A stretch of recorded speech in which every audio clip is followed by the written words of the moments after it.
Zander Mania.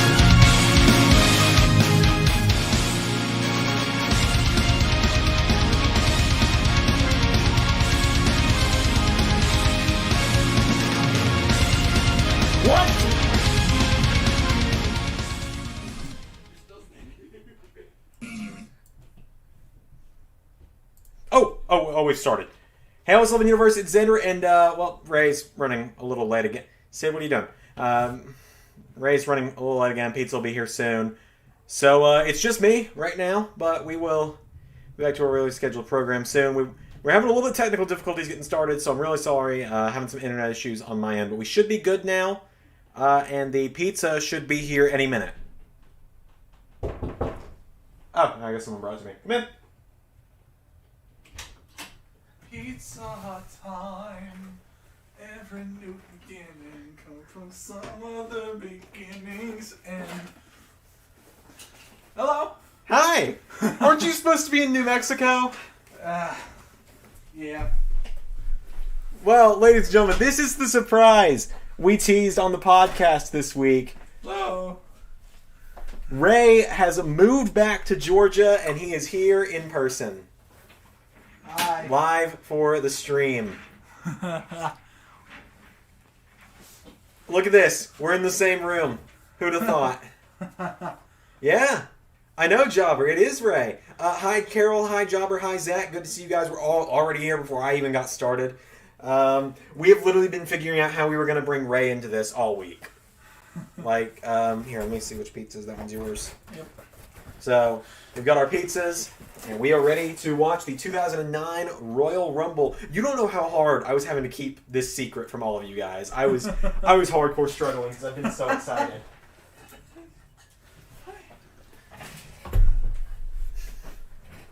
So, here's the funny thing. A lot of people don't know this. Jumper. I see that. It's Ray Austin. Oh, God! It was me all along. This is the first time we're in the same room as friends in 4 years.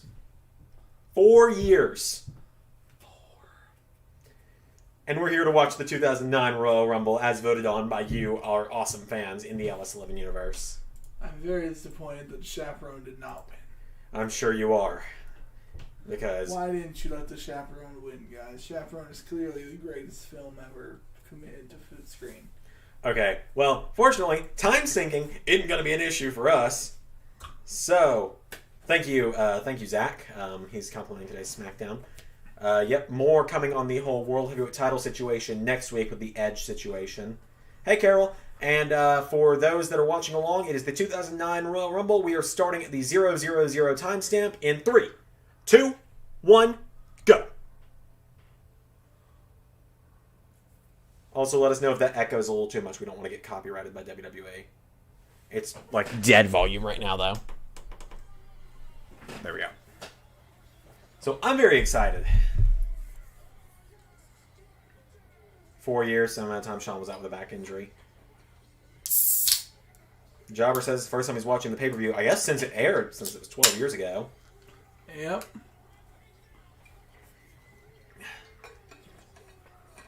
But yeah, Ray is here, and now we can reveal. This weekend, we are recording, as it says on my calendar on my wall, a metric fuck ton of content.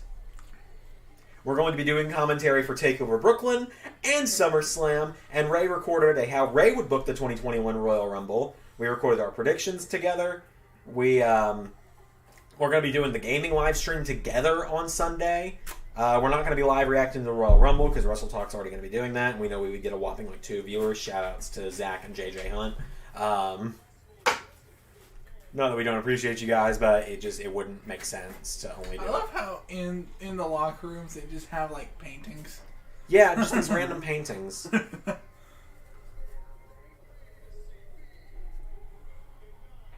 I also saw that Zach said now we need a reaction stream to the WrestleMania with Taker and Shawn. We are going to do reaction streams in March and April. We have made one stipulation for that. In March and April, during WrestleMania season, we are only going to react to one WrestleMania a month. That way we're not watching, 4 4-hour shows across 2 months. And then, actual WrestleMania in real life as well. Which that'll be 8 hours. Probably. Well, I mean, it'll be across 2 days again, so. But either way.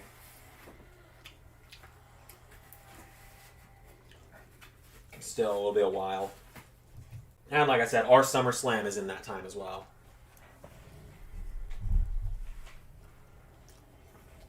Shit, that was a stiff punt.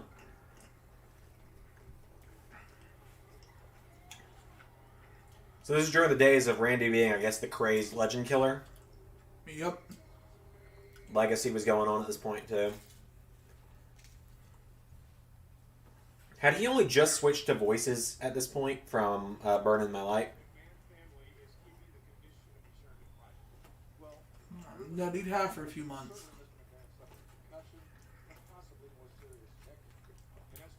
Jobber says, oh yes, Randy versus McMahon's.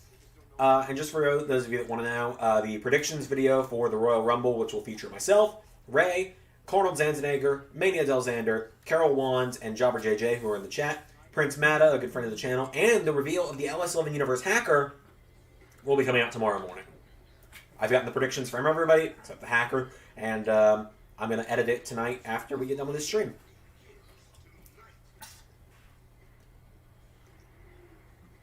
They're going with an actual road theme. Oh, yeah. See, I've never actually seen this show. I've just seen the Royal Rumble from it. Yeah. 2008 for voices. Thank you, Zach.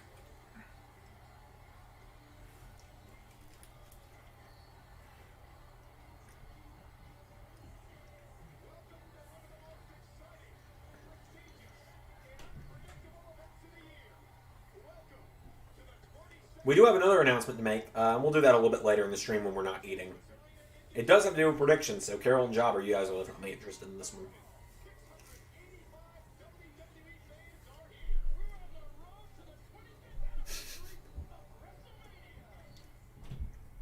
It wasn't the 25th anniversary, it was the 25th annual.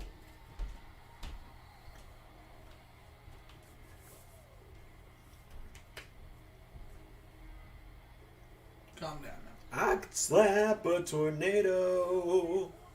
Honestly, Jobber, like, I hate to be this way, I haven't seen your predictions yet. I haven't seen anyone's predictions yet, other than mine and Ray's. I was gonna wait. I'm just waiting until I am editing the predictions. That way I can have a notepad to my side and I can write down 8 columns, Zander, Ray, Jobber, Carol, so on and so forth, and then write down people's predictions. So everyone has done great at sending me theirs on time, so thank you to Carol, Jobber, Prince Mada, everyone at Carnold, and Mania. I assume the hacker will just hack theirs in. So I'm waiting for Mada to show up. He might not. Why are you waiting for him? Because he was asking to chat on Discord. Right! Yeah. Right. So I think I might have accidentally let the secret slip to him. I can't remember. So he might have known.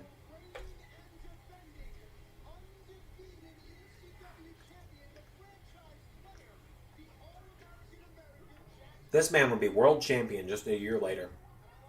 And be a jobber just a year after that. Yep.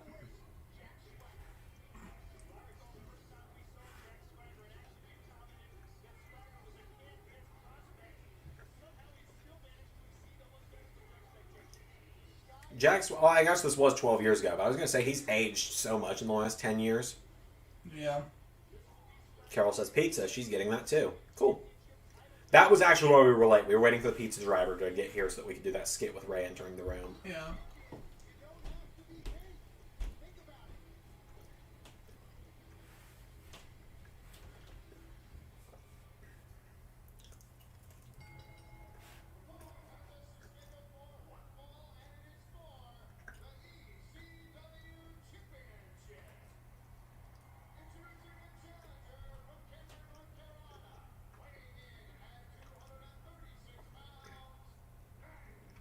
Is that good old Tony Chimmel on the ring announcing? Yep. Well, I hope he's ring announcing for the WWE title match.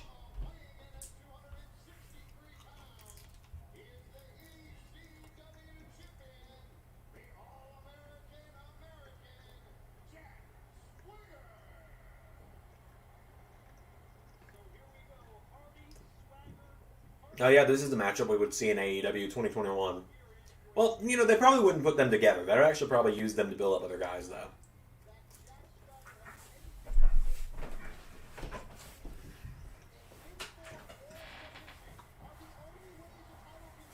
It's kind of funny, when we record commentary this weekend, it's literally going to be like an actual commentary booth at my desk.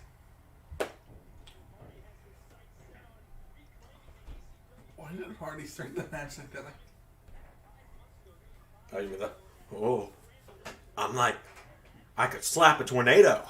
I could dry out the sea. Yes, swagger is extreme, yeah.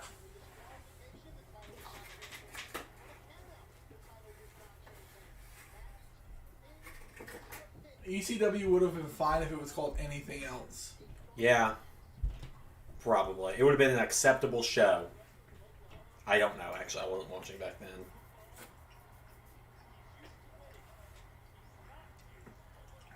So, by the way, I know Carol, Ray, and Prince Mada told me about it. I don't know how many of you guys saw my How Zander Would Book the 2021 Royal Rumble video.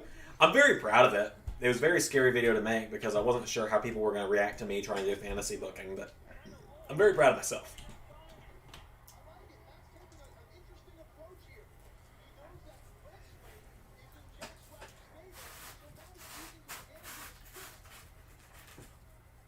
Jobber says WWE did ECW dirty.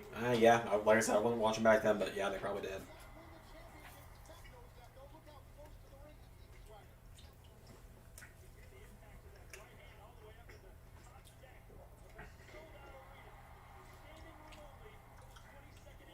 I think ECW was salvageable until WWE went PG. ECW just can't survive in that environment.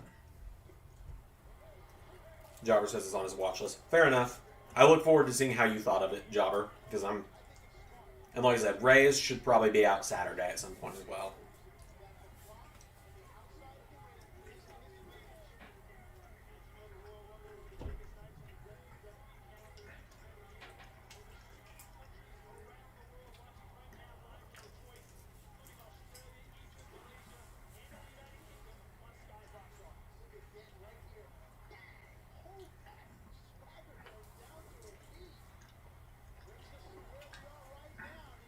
Well, aren't you guys all excited that WWE's going to announce 3 of the most exciting numbers from the Royal Rumble tomorrow? Aren't you all so excited to have the surprise ruined of who numbers 1, 2, and 30 are? Like, doesn't it just take away all the suspense and make it so much easier to watch?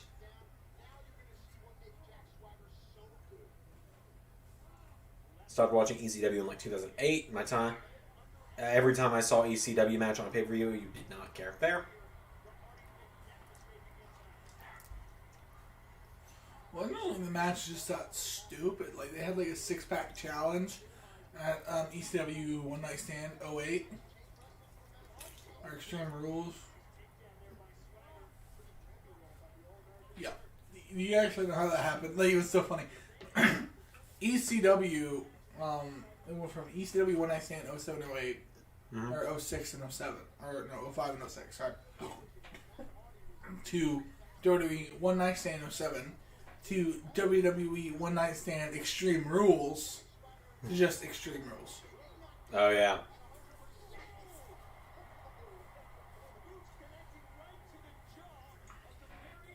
I have my theories for who they're... I have a feeling that number 30 might get a fake out this year, but we'll see.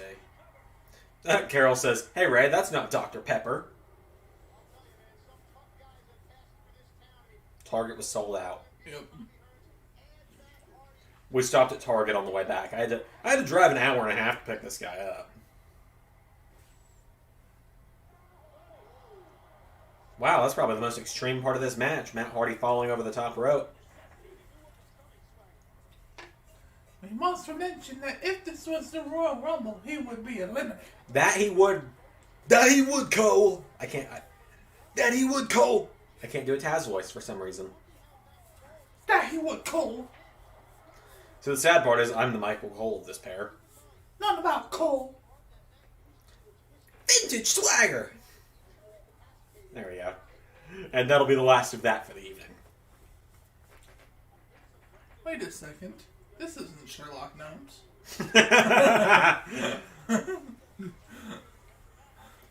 Oh, man. Speaking of bad movies, Cornold is probably going to... excuse me. Cornold has requested to appear later in the stream. So, I'll step out so Cornold can take my spot in the hot seat for a little while later on.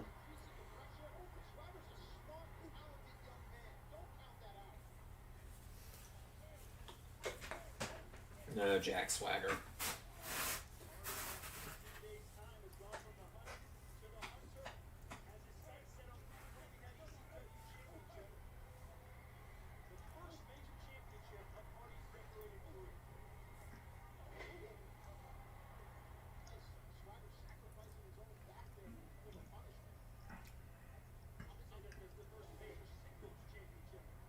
This match is just so boring. I think that's why we're so quiet, by the way, because everyone's curious.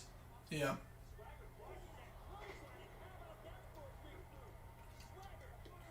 The crowd's about as invested as we are. Yeah, like we're about 15 minutes into the show, and I am very bored.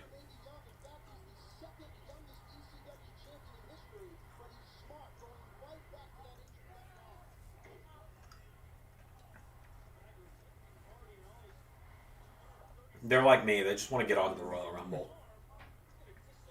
That's what I'm here for. Oh, there's one girl just like, yeah! Because she's always like a Jeff Hardy fan. And so therefore, because Matt is his brother, she will cheer for him too. Oh shoot, Carol's been up since 3:30. Carol, you are a trooper.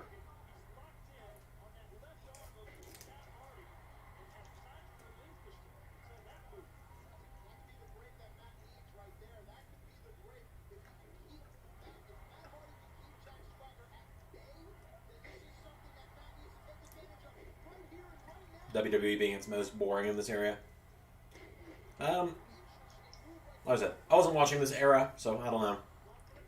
WWE's gotten pretty bad now. Like I've heard it's not as bad as the 2008-9 era was, but like I just do not watch live week to week anymore. I can't. Yeah. I can't be bothered.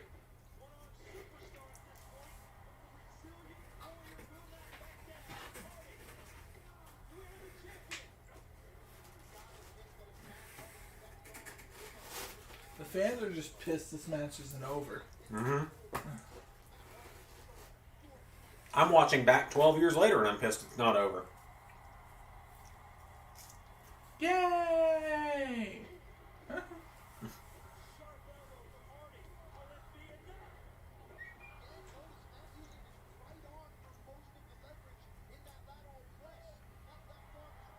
Hey Ray, remember we watched Money in the Bank 2011? Yeah, Good times. now we're here. Cole already botched it. Cole's not on commentary right now.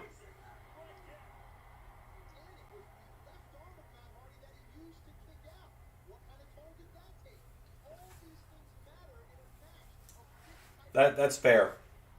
That's fair, Jobber. I mean, like, then again, modern day WWE also has Jackson Riker and Lars.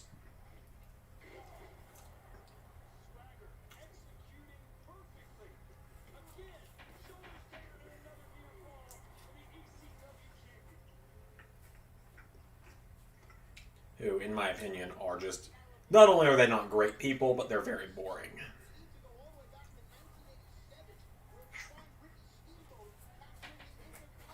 As much as it pains me to admit this in front of you and in front of Jobber, CM Punk has started to grow on me again from all the videos I've been doing. Hey, Tamarius, how you doing, man? Welcome to the stream. So I told Zander a little fact he did not know earlier. About something cool that's going to happen in 2012. There's a UFC fighter named Chael Sonnen. And he was fighting for the middleweight championship against Anderson Silva. And he came really close the first time, and he was the betting favorite for the second time. So, no. Okay. Your fault. And Vince McMahon offered him 7 figures if he had won the Anderson Silva fight and showed up on Raw 2 nights later to confront CM Punk with the UFC Championship with him. So I want everyone to think about how crazy that'd be if UFC fighter Chael Sonnen showed up on Raw to confront CM Punk. Zach says at least WWE today has Seth Rollins. I mean, yeah. Chael Sonnen has such great lines as, I got the biggest arms, I got the greatest charms, and I do all the harm. Which is pretty good. There's the gut wrench. That's it. Jack Swagger's old, what did Luke Owen call it? Was it like knockoff Rage Against the Machine? Oh, that was you, not me. I'm used to that being... I'm used to eBay notifications being me. eBay sends me notifications because I bought one thing from them 6 months ago. I've been selling stuff on eBay. So. Okay, if eBay is watching this, stop sending me notifications. That moonsault was scary only because Matt Hardy can't moonsault.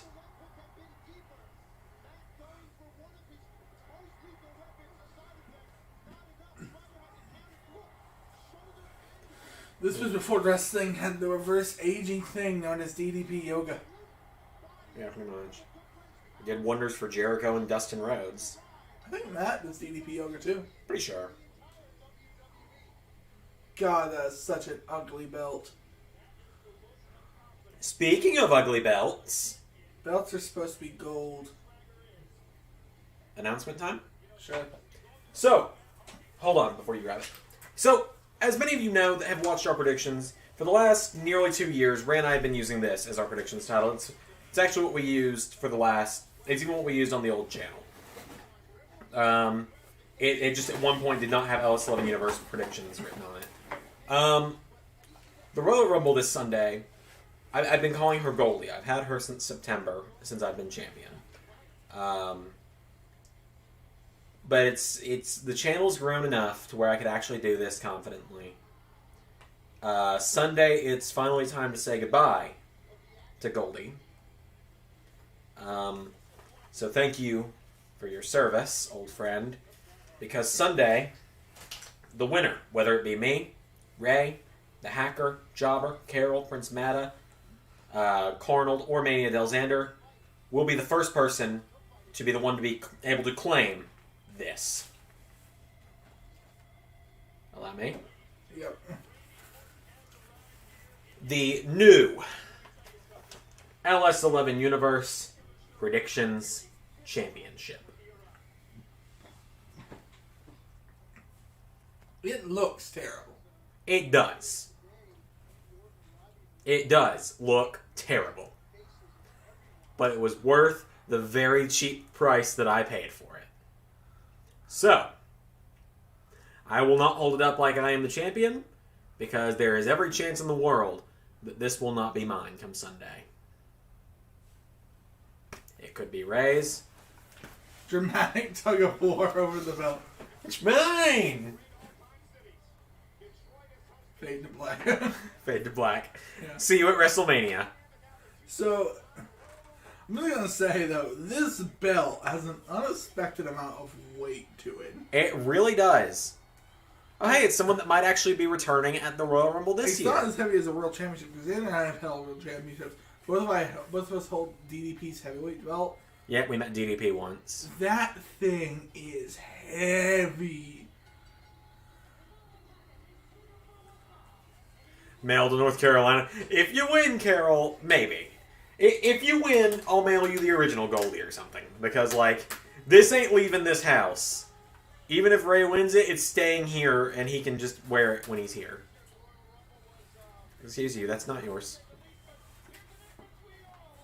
So, also, oh my god. So, I want you guys to look at the side plates. Oh, did you not notice those? They say All-Star, but it's off-center. It is. Here, let me show it to everybody.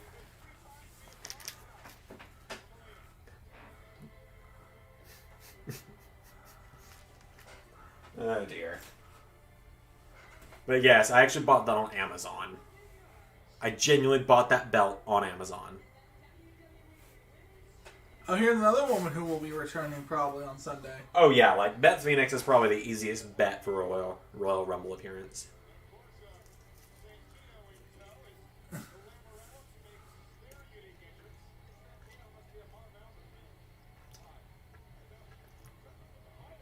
Oh, Santino and Beth Phoenix. You gotta love them.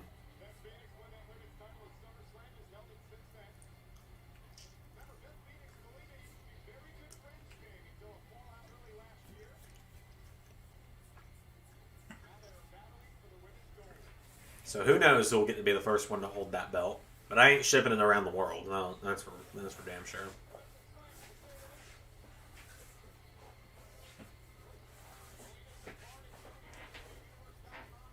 I'm sleepy here, so I'm going to take my shoes off.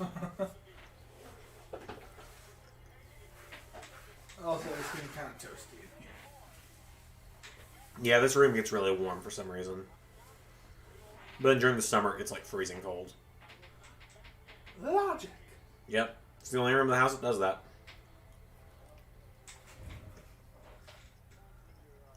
Fix your hair, Beth.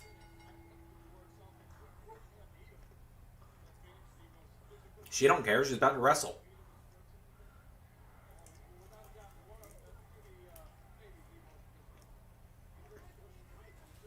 So, I'm like 90% sure this is a match where Melina won the belt.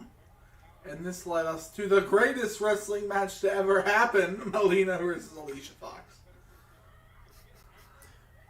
Yep. The greatest wrestling match ever.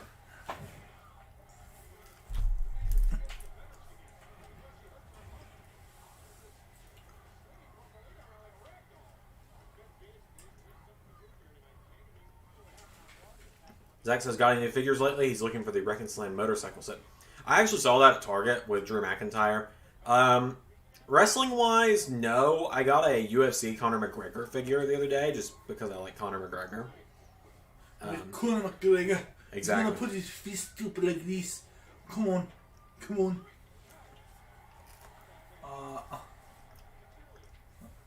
Other than that, no, I haven't. So what's the question? His question is, why are you talking shit?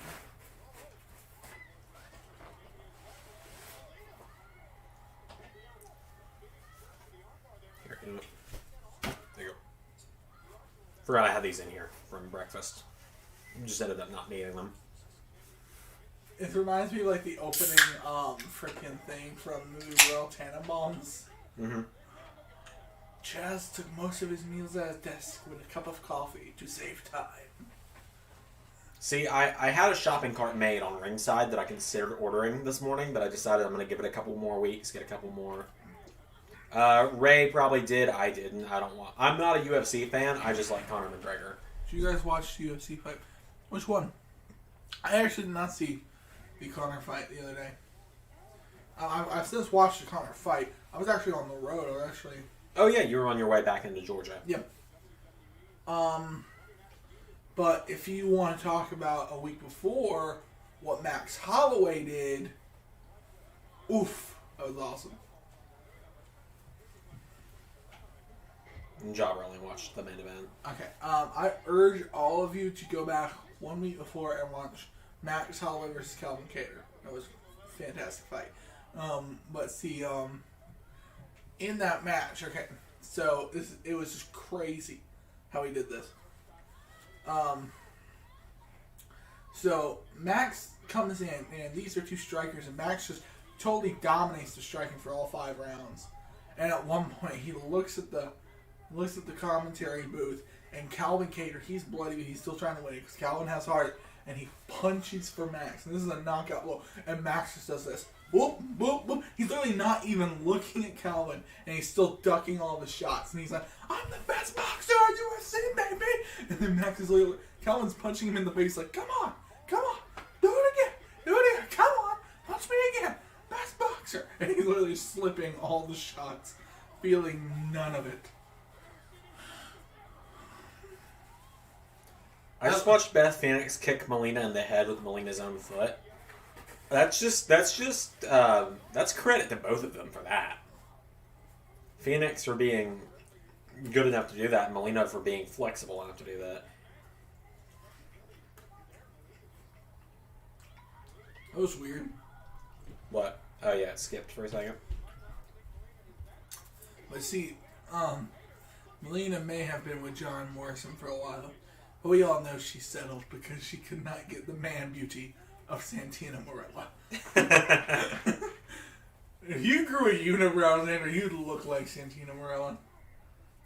No, I would not. Mm-hmm. No, I would not.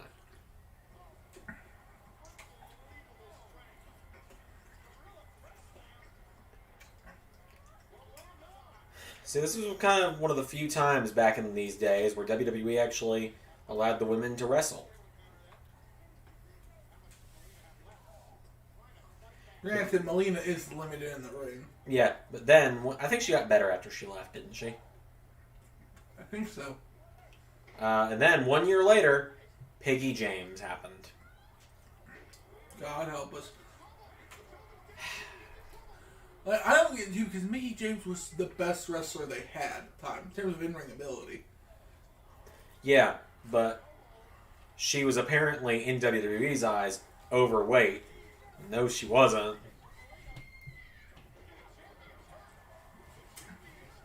I hate to be this way, but it's called muscle, WWE. I know you weren't used to your women's wrestlers having that in 2010. You were used to them being sick, thin models. But also, even if it was fat, who cares? Exactly. It's not a matter of muscle without muscle. It's just like, you know.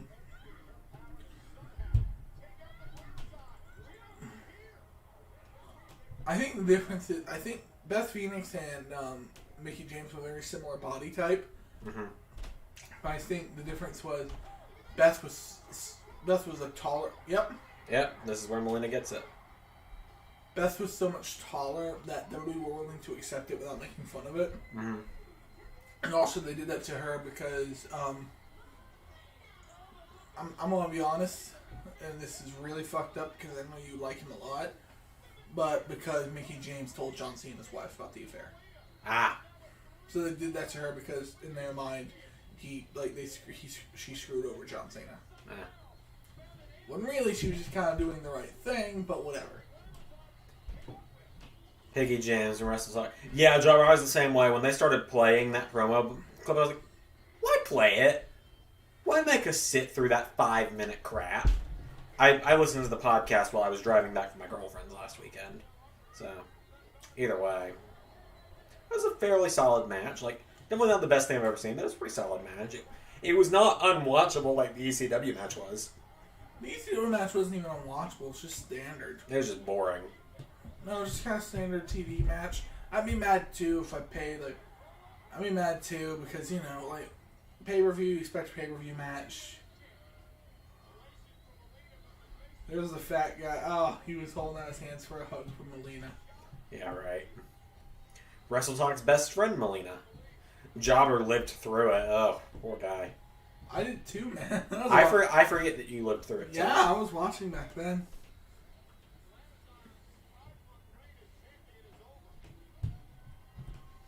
And Beth, I guess she'd had that women's championship since SummerSlam when Santino single-handedly won it for her and himself. Yep. That was all him, remember? Which we also watched live. We did. It was our first watch-along. And you got to see me cook live. And some people commented that I look rather good at it. Which, thank you. Yeah, I haven't tasted Ray's cooking yet, but I have not tasted what the Ray is cooking. You're not ready for that.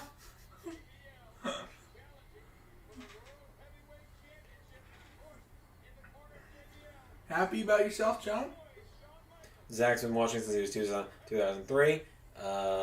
Jobber says, I'm hoping next pay-per-view is TNA with the Nasty Boys beating Team 3D. Oh, dear.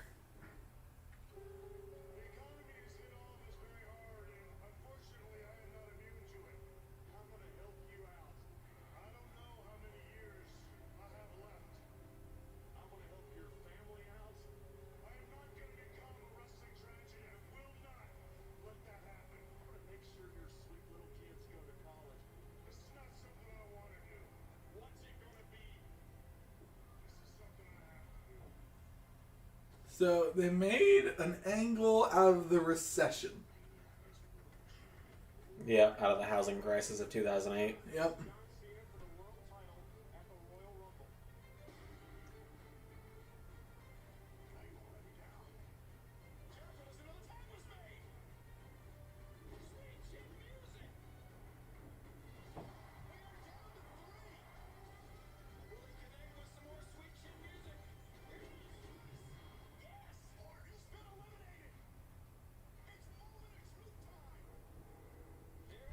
Wait, so it was a tag match that then turned into a one-on-one match? I think it was elimination tag. Carol comments something. Guys, I'm too far away to read your comments. She says, I'm sorry if I'm not very talkative. I'm trying to stay awake at work. Can't put the pay-per-view on at all. It's alright, Carol. We're not going to be upset at you for that. And Zach says, I only knew them as the Dudley Boys instead of the TNA team, which honestly I would have been confused there because I remembered you'd call them Team 3D in comments all the time, so I figured that's where you'd known them best. Jobber says, JBL in a championship match in 2009. Whoa. He would retire only a few months later, right? He retired 2 months later, WrestleMania. Yep, against Rey Mysterio.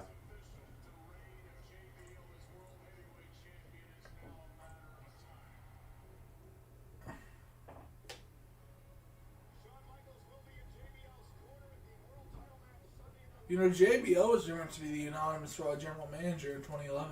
Really? Yeah. I can see it.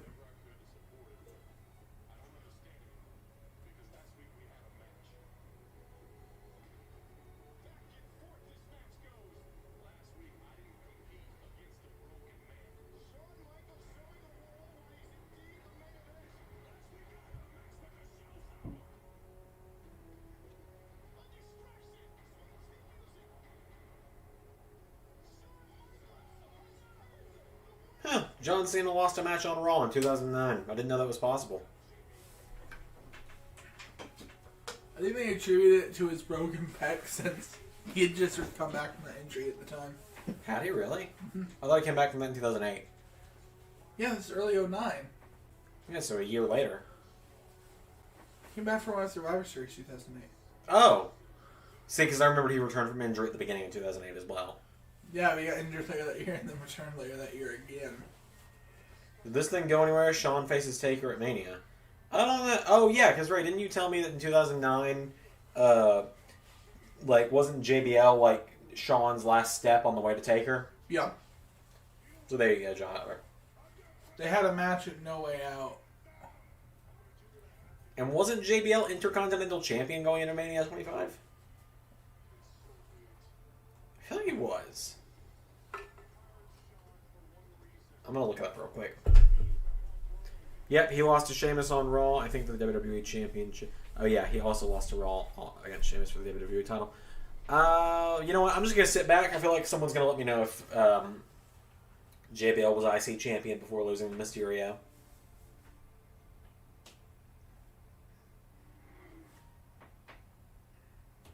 Is he about to see the Ultimate Warrior in that mirror? Oh, it's even worse! What I'm thinking about, have you seen Sting Moment of Truth? Is it a documentary or something? No, it's a movie about... He was also, thank you, Zach. Zach, I knew you could pull through for me on that one. It's a movie about the life of Sting. That's weird. And and him being born again. And there's a scene with him, staring in the mirror and, taking pills and drinking a beer and looking at himself in the mirror for some reason. Oh, dear. Wrestling! Yeah! Oh, boy.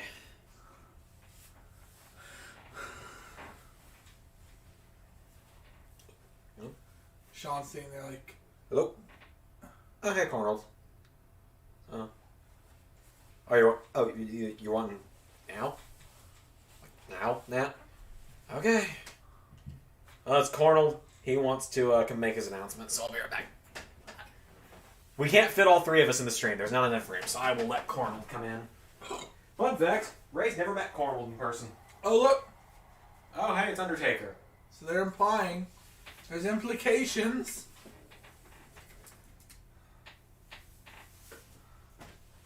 The seed was planted. I'm focusing on the screen for no particular reason. There's nothing going on off screen. What are you talking about? Hey, Carnold. Yeah, Carnold, it's the first time we're meeting in person. yeah, it is. It's very nice. You know, we've talked on StreamYard before, but we've never met in person. You know, it's very great. You know, if not my Carl, he's going to bring in his own chair, so he's going to move Zander's chair out of the way. Hello, hello. Okay, so we have a comment. This is from Zander. Hello. Hello, hello. It is Carlo, the hardcore champion. Very nice to meet you. Hello, hello. Hello, Carnold. Yes, it's very nice to meet you. Zach, he says, the injury we're talking about when Cena returned to Survivor Series of 3 months with herniated neck disc. Carol says, so good to see Ray with Zander. Well, you're actually seeing Ray with Connell now, which is the first time ever, you know. It's very great. Connell's a hardcore champion. I've been the champion for many, many months, you know. I have to attribute it all to my lucky chair, you know. Connell's lucky chair, it has gotten him so many wins in the past, you know. So Connell, you see Connell's lucky chair here? Yeah, It's a very nice chair, right? Yeah, it is. Yeah, it is. Carl, why don't you just like show off the belt? Right, you're a very tall man, you know. I'm a very tall man. So here's Connell's new belt, you know. So here's the belt, you know, Connell's for the chair. Oh! 1, 2, 3. Oh, dang it, he's passed out again. Come on, Carnold. Yeah, thank you for having me. We were all here for just that bit, so Connell's gonna get out of here. It's very fun to do that bit with you. Connell will be back for the hardcore title another time.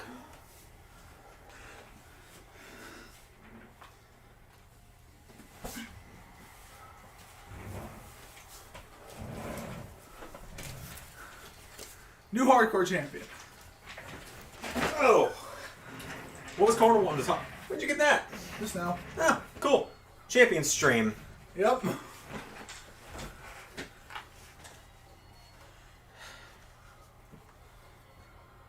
Oh, sorry, Carol. I guess Cornell didn't have time to say hey.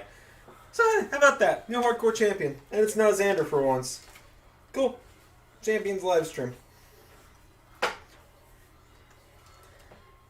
I didn't even have time to go refill my water. That just kind of happened. I didn't even participate in that. Go refill your water. Yeah, I think we got time. Cena's dancing around. He's got to throw his shirt out in the crowd, and they'll come flying back to him, and then he'll throw You it still again. have to do the ring announcing, so you're good. Yeah, that's true. I'll do that. Championship stream day. Yep. A new hardcore champion. This will have implications in the hardcore championship series because I am the hardcore champion. This belt is so tiny. Wait a minute. Yes, I am the new hardcore champion.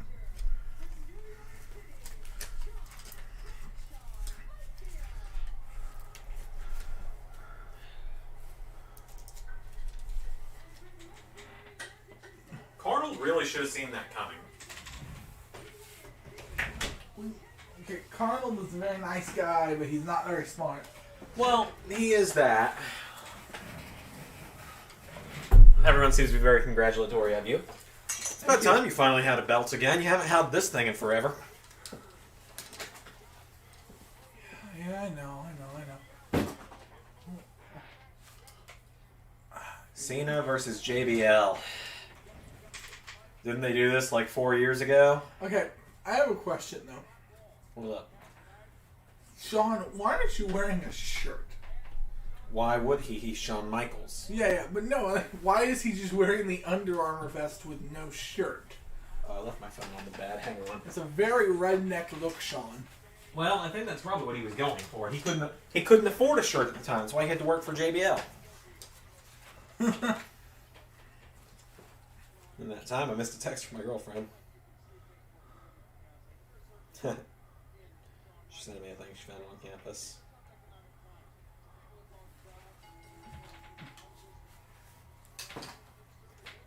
Oh man.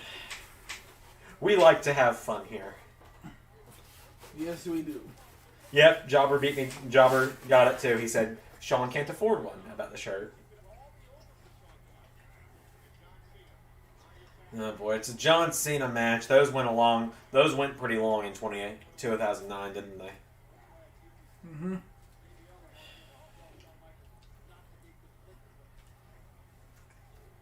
We bring you from Royal Rumble 2009 to Judgment Day 2005, John Cena versus JBL.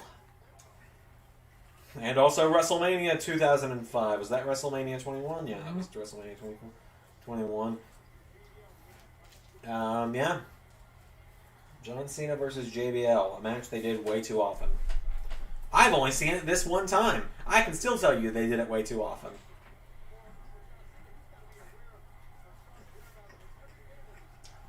See how things are going with the channel. We are 4 subscribers away from 400, at least the last time I checked we were. And we are now 4 subscribers away. So I have questions about... I know Sean's supposed to look conflicted. He doesn't look conflicted. He looks a bit like he's thinking about what he's going to pick up when he goes home. Probably. He's like, pick up some bread, maybe some milk. Maybe I should text my wife, ask her if we have Dove chocolates. Yeah, I got the joke, Zach. I was just playing along. This was kind of like, this was later this year is when they would start doing Cena Orton like 1,000 times. No, it was well before this. Oh, was it really? Mm-hmm. Why did I think they only started doing the championship matches between them this year? They started doing it No Mercy 07. Oh boy.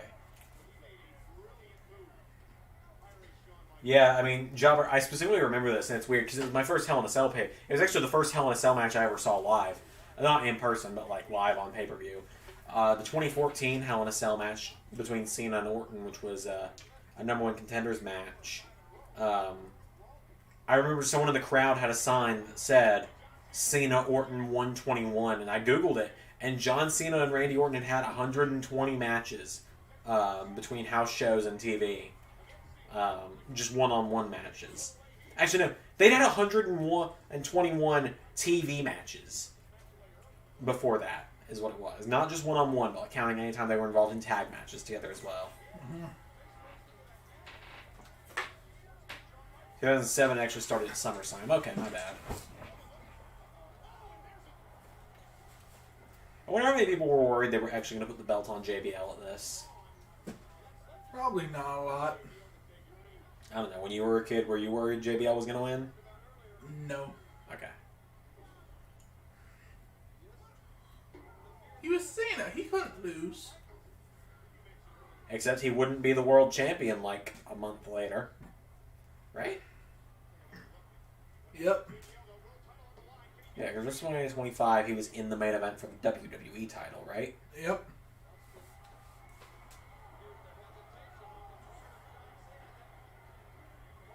No, 25 is where it was. Wait, was 25 Cena Orton or Cena Orton Trips, or was that Cena Big Show Edge? Cena Big Show Edge. Cena Orange Trips was 24. Okay, so right, 2009 is when Edge turned water into wine and turned the WWE title into the World Heavyweight title in the same night. And then Edge was supposed to feud with Big Show as punishment with Vicky Guerrero. Because Edge cheated. Yeah, and then Cena was the one that revealed the affair between Vicky and Big Show. They had done this in Yeah. nauseum. This like the feud of Edge and Vicky and their infidelity. Yeah. And Zach's there letting us know, of course. Obviously, the stream has a few seconds delay for the people at home. And Orton punted Cena's dad. I've seen that clip 1,000 times.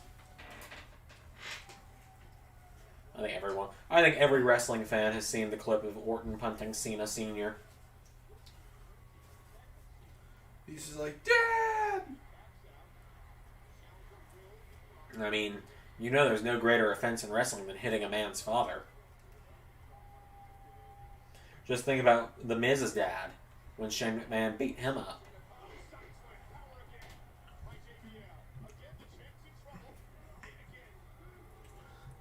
Carol says, okay guys, unless there are more surprises I need to know, I'm going to head out as I'm off work and need to get some sleep. I'm dead tired. Is there anything else?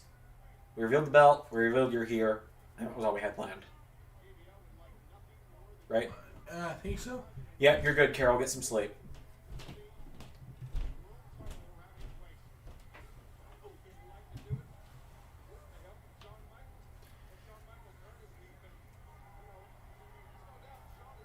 Have I seen Cena Sr. kick Orton? I think I have. I think I remember seeing that. Yep. Unforgiven when his dad punted Orton. Yep, I've seen that.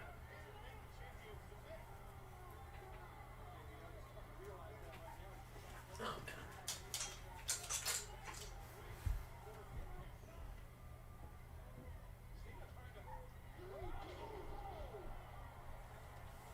Yep. Good night, Carol.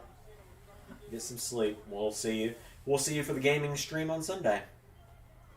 Yep. We'll be playing the 2-player Road to WrestleMania of SVR 2010. If I can figure it out. Yep. Pretty much. That's a big if.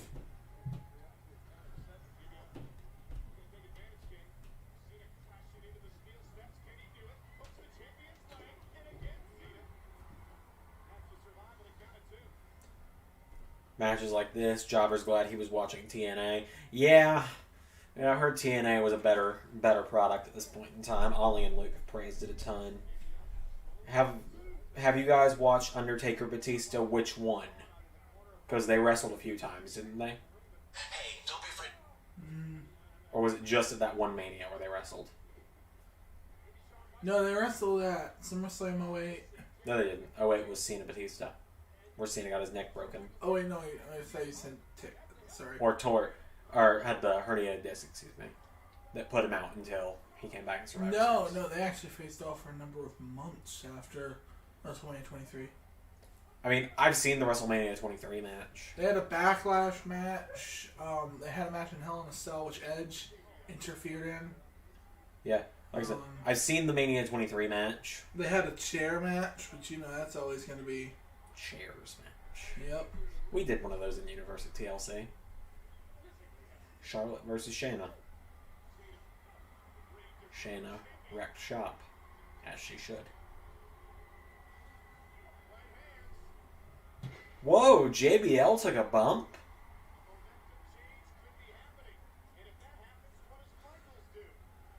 So it looks like he's sitting around watching Pawn Stars. Oh, I hate that move. I hate Cena's leg drop from the top. It was so dumb.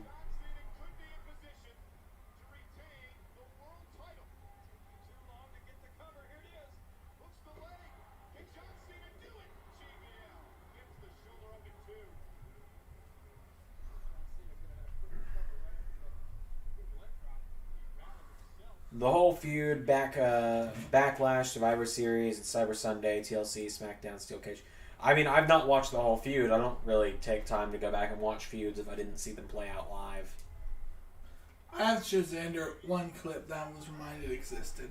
What's that? Wait. That's right. Got it. Friday night. Okay, thank you for that. Got it. And that's the end of Spider-Man. Oh, we're in the 5 moves of doom, boys. We're in the 5 moves of doom. Cena Umaga, Last Man Standing 07? Yes. Zach just asked who your favorite Pawn Star is. That was a joke. I do not watch Pawn Stars. And I've never seen the show either, so.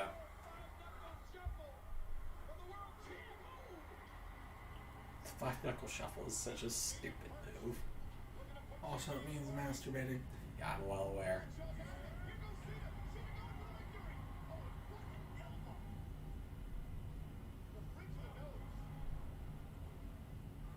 And down goes Cena.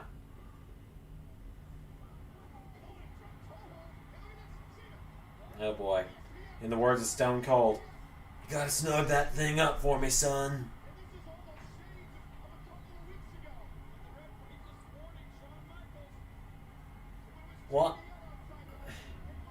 Why did he?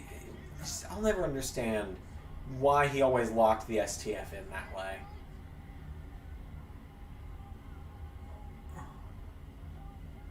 Michael's just...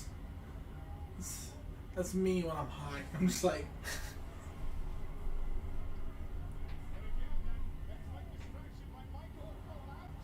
Oh, hey, Prince Mada. Welcome to the stream.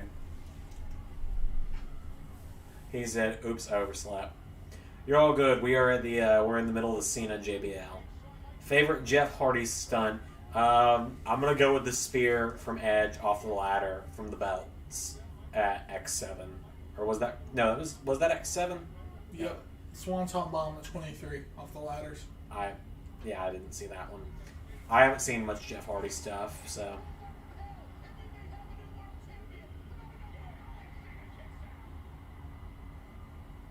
What are you looking for?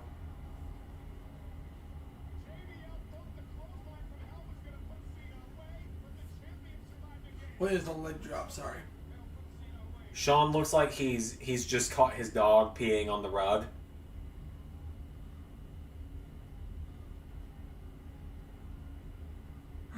And he's thinking about how he's gonna make the dog realize he's not supposed to do that without abusing it. It looks like you when you have a stare down with your cat. That too.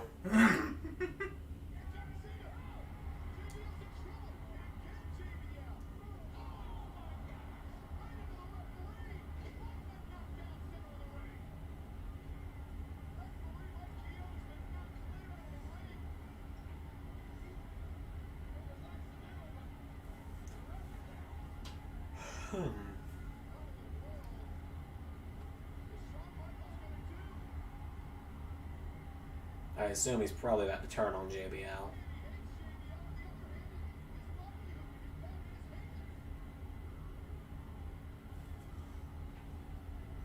Alright, let's see it. Oh, come on! Get the ladder! Well, shit. I remember that now that I see it. I've seen that one. But I'm still going to go with the ladder, or with the spear from the belts at X7.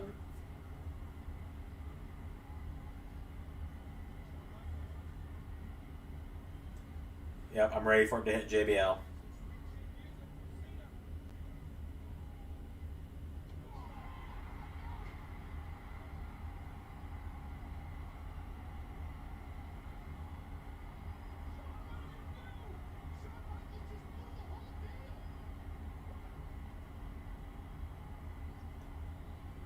Yay for Michaels in poverty! Hooray for poverty! The housing crisis is still going on. I lived through it. It sucked. No, I'm just sitting there like, this. Thank you for going into poverty for my sake. Did you guys watch Ooh! Did you guys watch the Edge versus Matt Hardy feud? I didn't. It's pretty safe to assume I didn't watch much from this era. This is the one where I killed the dog. He said Edge versus Matt Hardy. Oh, yeah. Edge, you bastard! I'm gonna make your life miserable! Which, have you heard the recent reports about Lita from that time in WWE? What? Like with the they were making her do stuff like the live sex celebration Yeah. that she was not comfortable with, and they said, if you don't do it, you're fired. Yep.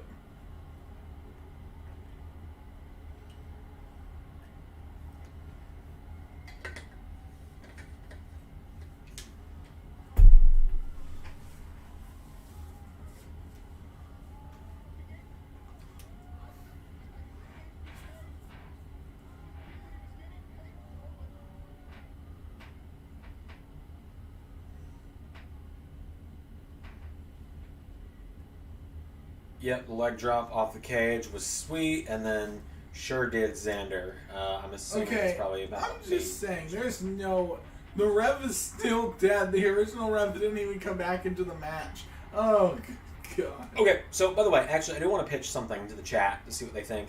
So I've been chatting with Prince Mada about it as well. I want to do a multiplayer GM mode series when I do the next GM mode series because, like, holy shit, 2008 wore me out physically and mentally to do by myself.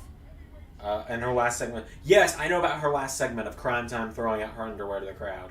I remember that. I hope that wasn't her actual underwear. I don't think it was. Then again, it was WWE, so it very well could have. But anyway. I sent Randy to get it. Randy likes digging through women's bags.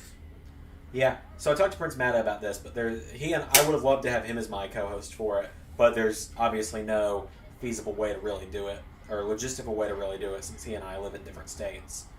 So if we were to do a multiplayer GM mode series on the channel, the way I would like to do it is either Ray or Prince Mada, one plays with me, one of us controls Raw, one controls SmackDown, and we never actually play out the matches. What we do is instead, we each get 8 to 10 minutes to set up our shows, go through emails, do any trades we need, and then we have to lock in the show after the 8 to 10 minutes, and then we let the other person do it, and we just see who has the better shows according to the game. Yeah. Now the issue with Ray is that we live so far away that we're only really going to get to do this like once a month, and in that time we have to do universe commentary. Because, I'm sure I've announced this already, Ray is going to be commentating every Universe pay-per-view starting at TakeOver Brooklyn. So he'll be there for SummerSlam, Clash of Champions, Bad Blood, Survivor Series. Are we doing TLC? I don't know. Royal Rumble, TakeOvers, everything. Every 4 weeks, at the very least, you'll be getting to hear Ray's voice on commentary again. But you know you got bad blood. Kane 2003 to 2005 was what you called a monster. Yeah. I remember that. I've heard of that booking from when Kane was first unmasked.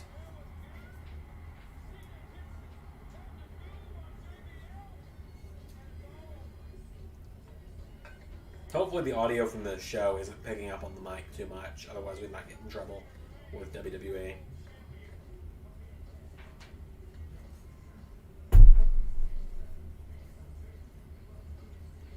There goes Cena. Cena, so important that they have to linger on until he walks into the back, and then they zoom into JBL's face. I love how they just basically tried to make JBL look exactly like George W. Bush.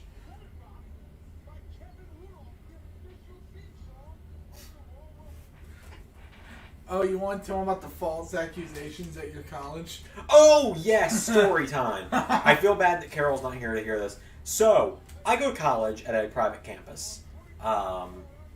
And I don't live on said campus. I live here with my parents. And I'm also gonna move the webcam a little bit because it's getting most of both of us and then just the toys. So I'm gonna do this. There we go. There we go, that's good. And I don't live on campus, so I don't even know where the residence halls are at that school. I got an email yesterday while I was here, at my house, talking to my dad and my grandparents, from someone who was in charge of residence life at my college. And they were like, we received an incident report that involved you from several nights ago. We would like to meet with you to have a conversation about conduct in the dorm rooms. And I just went with, hey, I'm sorry, I'll meet with you, but I don't live in a dorm room. I don't even know which buildings are dorm rooms on campus. So you've probably got me mistaken for somebody else. When did this happen? They were like, it happened last Friday, January 22nd at 10:45 p.m. Sound familiar? And I said, nope, I wasn't even in the city that my college is in at 10:45 p.m. I was at my girlfriend's house asleep on her couch because I'd had a long day. I got an email back while Ray and I were in Target today. Hi, Zander. Much apologies. It turns out that the guilty parties used your name in attempts to try and give themselves false innocence. So I told Zander he has to meet with the counselor to say something very certain. I'll let him say it. Yep. So, I am telling you that it was not me. And now it is either that somebody has used my name wrongly, or is someone who looks just like me that is doing wrong, in which case, we need to bring that handsome devil to justice.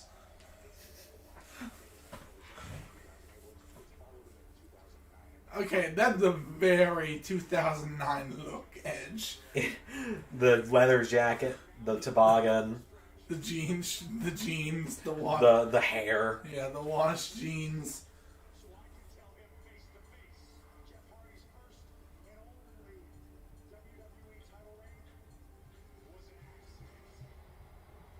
Oh wait, who was that?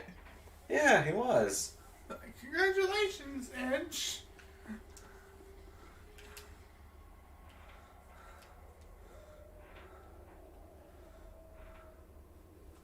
So yeah, this Matt Hardy apparently decided to blow Jeff up.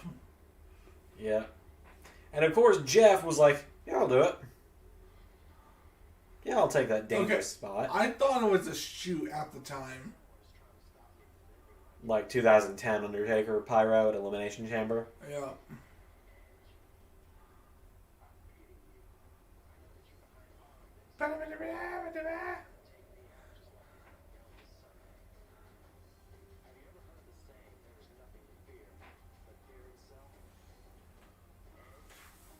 I mean, Edge versus Jeff Hardy for the belt. I'm actually looking forward to this match.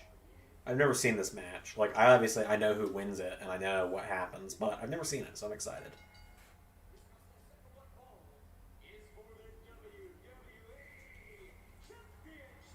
Why would you have Justin Roberts as your ring announcer when Edge is about to come out? I think it was before. Tony Kimmel or Tony Schimmel made the superstar mistake.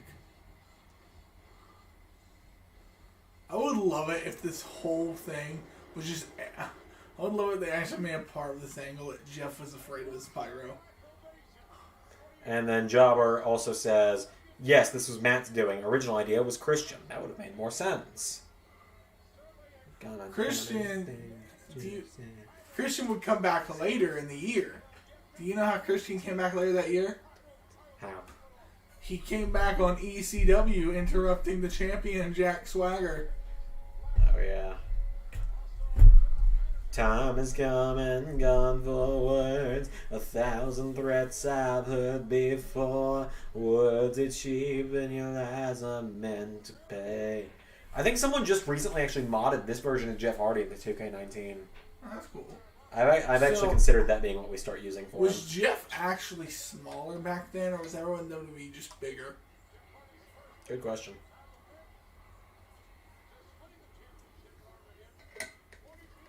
Because now Jeff looks like a big boy. He does.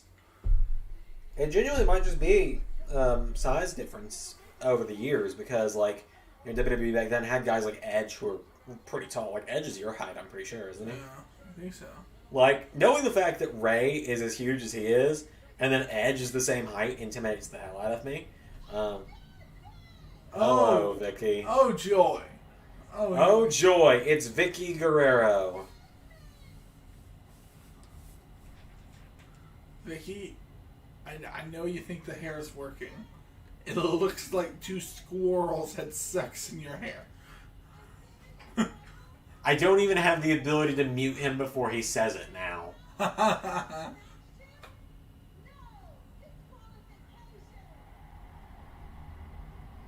I used to be able to, if he was about to say something stupid, click a button and he would disappear. Now he's right next to me at all times.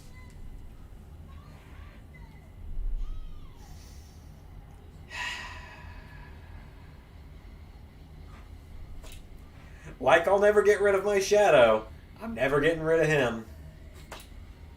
Oh, hey, Chavo. Hello, Chavo. So why is the Challenger coming out second? Didn't Edge cheat on Vicky in 08 and she rehired The Undertaker? Didn't Edge cheat on Vicky 1,000 times in their stories? I think Edge only cheated once, technically. And it was with Alicia Fox? It was wedding planner Alicia Fox at the time. And then just became Alicia Fox the wrestler. Who you can't call crap anymore because apparently apparently she's a legend.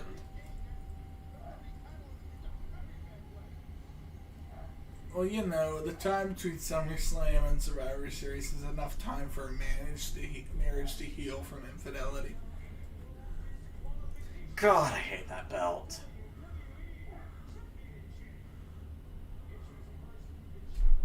Like, why would you keep the spinner belt after Cena lost it? Like, why was that not just Cena's thing? Because pretty much, if you ask me, the only other person that could hold the spinner belt and it actually worked for them was CM Punk. Yeah. And I think that might have just been because of how long he had the belt. So we just all got used to the sight of him with it. That rainbow hair, Jeff. He was the rainbow-haired warrior. He would be in TNA later this year, wouldn't he? Yep. His final match in WWE was with CM Punk, right? On SmackDown. Inside of a steel cage? Yep. I knew that. For the World Heavyweight title, too, right?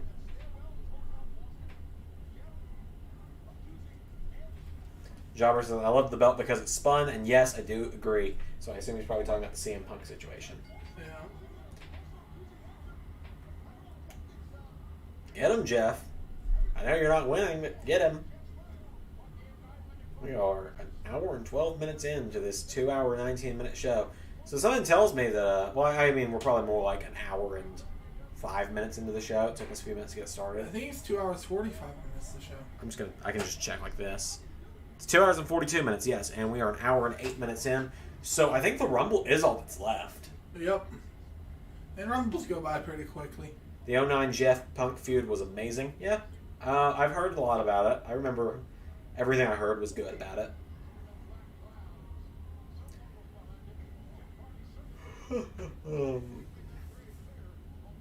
Oh, oh, oh. Green Giant.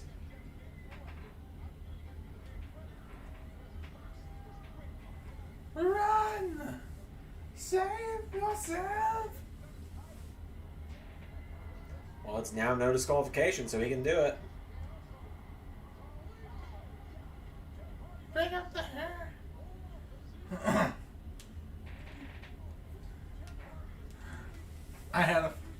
What if they did this like Ron Burgundy? Rule 1. No touching of the hair or face. And that's it! Now let's do this! Oh, Ron Burgundy. I dropped a Ron Burgundy quote in my Royal Rumble fantasy booking, and I think many people were surprised when I did so. Who are you? Do you want to know who's an Anchorman 2, Zander? A lot of people. Harrison Ford, though. I knew that. What kind of man are you, Ron Burgundy?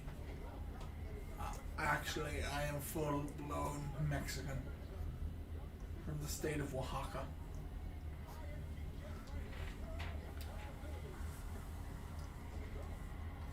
He's 8 years old. He's a man. I feel like your dad was doing that. He's 8 years old. He's a man. What do you want to be when you grow up? Jobber says, it's the only time bringing Jeff's problems into a feud work because Punk is straight edge. Yeah. I don't know. I don't think you should bring anyone's personal problems into a feud. I feel like that's weird and kind of cheapy.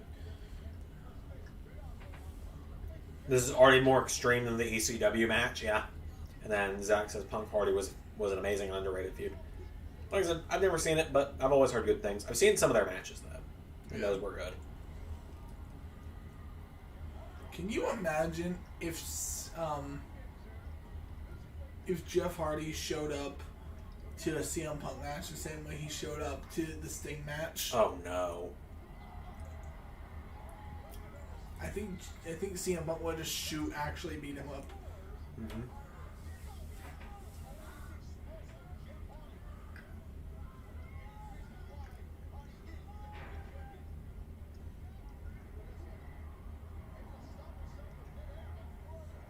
Punk was getting so much heat during that time as well, yeah. That's what I've heard.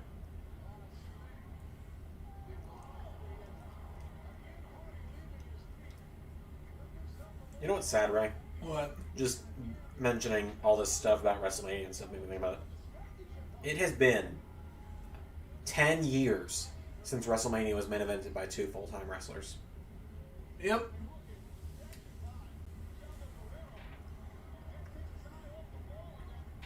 Can we react to the pipe bomb? Like, we've seen the pipe. I've seen the pipe bomb. We've all seen the pipe bomb. So like, a reaction to it wouldn't be that great. I mean, it'd just be us sitting there and sounds like, yeah, this is pipe bomb. I mean, 35 was main evented by full-timers. I mean, Ronda Rousey was technically full-time.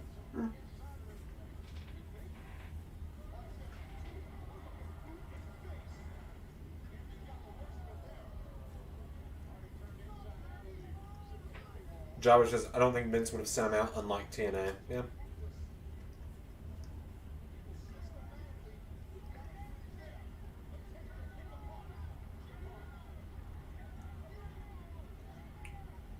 But I mean, like, Rousey was gone the next night and hasn't been seen since, so that was kind of my mindset there. Yeah, but at the time she was full-time. She was on TV every weekend having matches. That's true, so I guess you could count that. I don't particularly count it, but last time was male full-time wrestlers, which I don't think women main eventing WrestleMania is wrong by any means. I just think there was one problem with that main event at 35. And it was about 6 feet tall, blonde, and named Charlotte. The last main event that I actually think was worthy of that spot was actually 24. Edge and Taker. You think that was the last time it was actually the worthy main event? To me, anyway. Because 25 was... Well, no, 26. 26 had the right. Yeah, I was going to say 26 was going to be my argument. Yeah, 26. Because, for some reason... Okay, I know factually. It is like some Mandela effect shit. Okay? I know factually Shawn and Taker was the main event. I remember distinctly, in my mind, Batista and John going on last. Raven versus Tommy Dreamer, original ECW. I'm not sure what you're talking about there, Zach. Like, 25 should have been main evented by Taker and Shawn. 27 should have been main evented by Taker and Triple H. I hate to say it, even though it was the last two full-time guys. 28 should have been Punk Jericho. Yeah. 29 should have been... 28 should have been Punk Jericho or end of an era. And then 29, honestly, like... There was no match that was really worthy of that. No, I mean, Cena... Punk Taker was the best match on the show by a country mile, but, you know... Yeah, I still think Punk should have been in the title match at WrestleMania 29 in the main event. I don't know. I feel like a triple threat match would have like thrown him out so quickly. Yeah, same time that would have been something different at least. Yeah. Then 30. I mean, wasn't Batista full time at the time? Yeah, but when I argued that to you, you were like, "But he was only back for a couple months." That was kind of your argument there. Yeah, by the time he was doing house shows and he was on TV, so it was full time. CM Punk brought the best out of Undertaker. Yeah, Zach. I mean, apparently Undertaker didn't like him though. So I would argue that's the last like really good match Undertaker ever had. Was CM Punk? Yeah. Last really good in-ring match, anyway. Yeah. I wasn't actually a fan of the Boneyard. Fair. Yeah, I mean, like, Taker Brock is just painful to watch, honestly, because you know Undertaker went into that match concussed. And Roman can have a good match, but he needs a really good dance partner, and Undertaker just couldn't do that anymore. Nope. If you got the Undertaker from a few years before, he probably could have led Roman through a really good match. Oh, yeah. But I don't think Undertaker had in him anymore to do that. Let's not even acknowledge Shane McMahon. Shane, that was freaking stupid. That was just an attempt to get lapsed fucking Attitude Era fans to watch. Yeah, Jobber says, this is no DQ. Bear hug! Yeah, okay, this is Jeff and Edge, right? Isn't there supposed to be like ladders everywhere and tables and just crazy spots all over the place? Yeah. These guys are known for this. Like, especially when they face one another.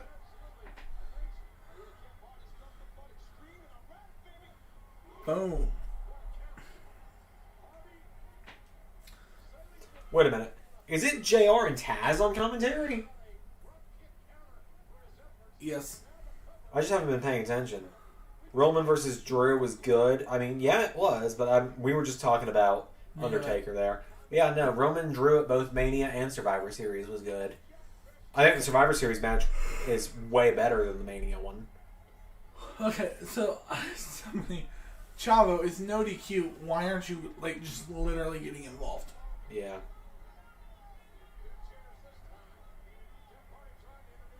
Oh God, Wait, are we already nearing the end of the match? I have no idea. I think we are. I thought Jeff was going to try and do the Big E running spear. I feel like there was one more match on the card, though, wasn't there? Like, No. no? Rumble's next? Yeah. Must be a long Rumble. Yeah, I think it was Zach, or not Zach, sorry. I see you guys' names right next to each other. I get tunnel vision sometimes.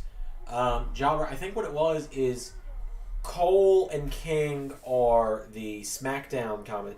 No, Cole and King are the Raw commentators. Cole and King are the Raw. Yeah, because you can see King's crown on Raw.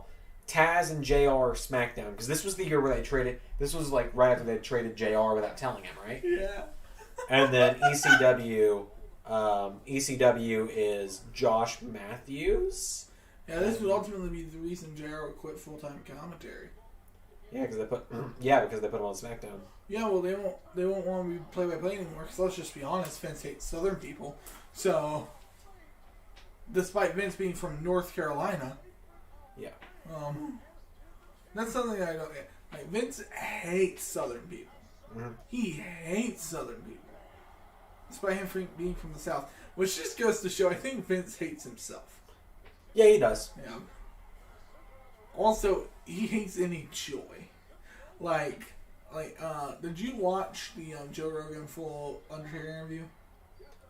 No, I couldn't. I didn't care. Zach says, in universe mode, you guys are literally JR and King arguing over face and heel. I'll take this as a compliment. Yeah. ECW is Striker. And my man Todd Grisham.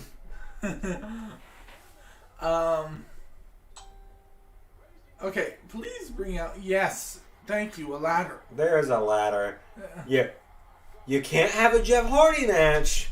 Well, you without can't have a Jeff something Hardy happening. and Edge match without. You can't have a Jeff Hardy pay-per-view match against Edge without something happening. What's gonna happen? You can't have an Edge and Hardy match without something happening. I would love it if someone put the ladders all back together with flex tape. Say no more. I've got flex tape.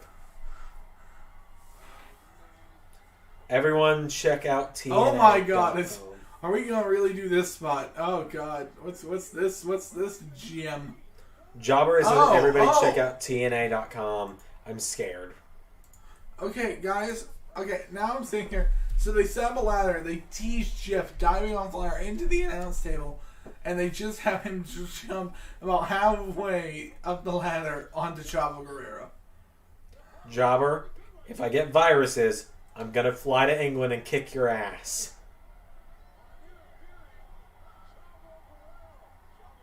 I'm waiting. It is loading.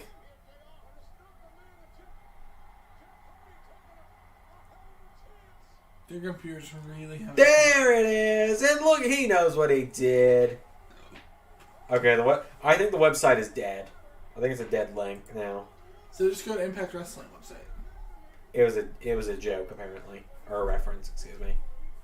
Oh, because Matt Striker. Over my head. Whee! He knows what he did. Look at that ear-to-ear smile of pain. I love how he couldn't get his balance on the ladder and he knew he was going down. Like, he knows he's going down. He was like, fuck it. I think he was probably supposed to swanton off. Oh, there's no doubt in my mind he was. I called an audible. Yeah! So yeah, now you guys can. I didn't even think to mention this. Because of Todd Grisham. My bad. Okay, I love Jeff Hardy. I love the Jeff Hardy look. Why would you go out to any athletic competition with your whole body covered where it could easily get hotter? Anyway, so yeah, the actual reason I rearranged my room was because Ray was not fitting behind that desk with me. You can't help him sized for love. Okay, Viscera. I more meant it as, like, I barely fit behind that desk alone, so...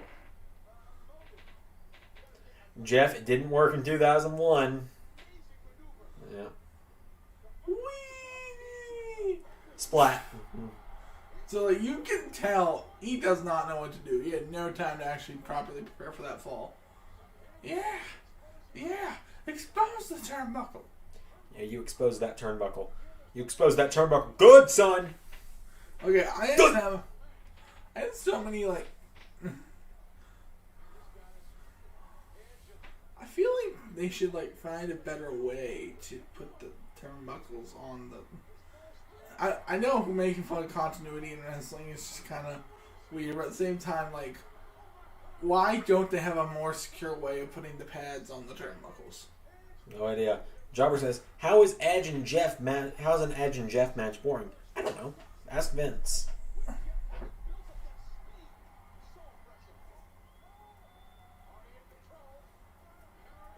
That's pretty cool. Yeah, that was pretty cool. Edge, your facial expressions are amazing. Not over the top at all. Yep.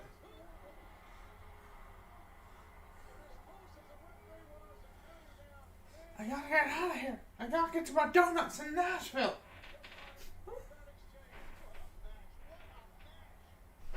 Oh, Edge is in better shape literally 10 years later. Yeah, he is. And he's returning at the second Royal Rumble in a row. And Chris Jericho kind of looks like melting ice cream. A little bit. I'm one to talk, though.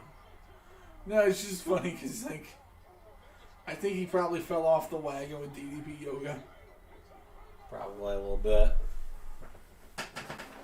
Oh. Lock my chair in place so I don't lean back again. Have you heard the stories that, like, Chris Jericho told about Eddie Guerrero? Which ones? About the first time he met Eddie? No. He was talking about with Diamond Dallas Page over waffles. Yes, there's a video of DDP and Chris Jericho sharing waffles and talking about Eddie Guerrero. Great video. It's what the internet needs. But Ooh. in the match, or in the video, he goes, I met Eddie for the first time and I said, "Hello, Edge, my name is Chris Consen de Leon," which means Lionheart in Spanish. And he goes, "It means Lionheart in Spanish." And then Eddie went, "Yeah, I fucking know. I'm Mexican." And then apparently he came back drunk and like started like threatening Chris. And then like he did not remember meeting Chris the next day. Well, there are still a few better in the ring than Eddie Guerrero. Oh yeah, no, this was like during Eddie's dark times in the 90s. Before he became a great. Oh god, next month. Oh man, guys, I know we put up to fan vote, but one day one stream this month we're watching No Way Out 04 to watch Eddie Guerrero win that belt is just the greatest thing ever. I feel like someone will vote. I feel like that'll get the majority vote if we put it in there. Yeah. Also, that spear into the Twist of Fate, that was great. Welcome back, Prince Mada. Okay, so Johnny Gargano went to the Jeff Hardy School of Selling, where you just ask like it's a Herculean task to do anything. Jeff just kicked Vicky Guerrero so gently off the top. Get away! Get away! Swanton.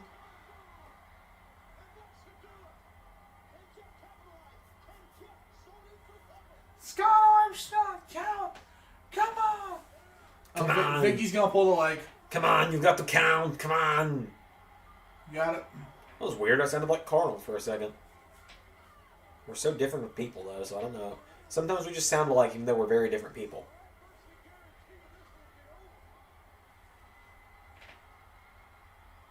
Yay! That was awkward. I love how Matt just gently helps Vicky into the ring.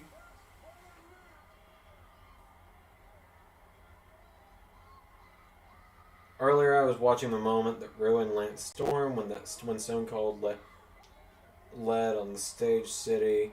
Boring, boring, boring. Yeah. We have to watch Nasty Boys beat Team 3D first. Time will tell, Jobber. Time will tell. Show your man. Here we go. Boom! I love the Hardy Boys. They, weirdly, have no chemistry as opponents to one another. They do in TNA. In WWE, though, they did not.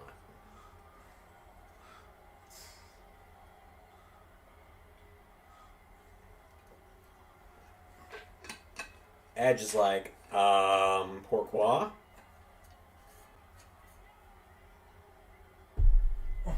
Why didn't he cover him the other way? Why did he get on top of Jess like he was about to kiss him then? Also, Jobber has just said that the TNA pay-per-view he's talking about, Pope versus Mr. Anderson, was the main event. Dear God, that sounds horrible. I want to bring Mr. Kennedy in for one Royal Rumble spot at some point. Just so I can do the Mr. Kennedy thing. Maybe 1 year I'll get to do it. Right. Okay. What? Matt Hardy sold his soul to the devil.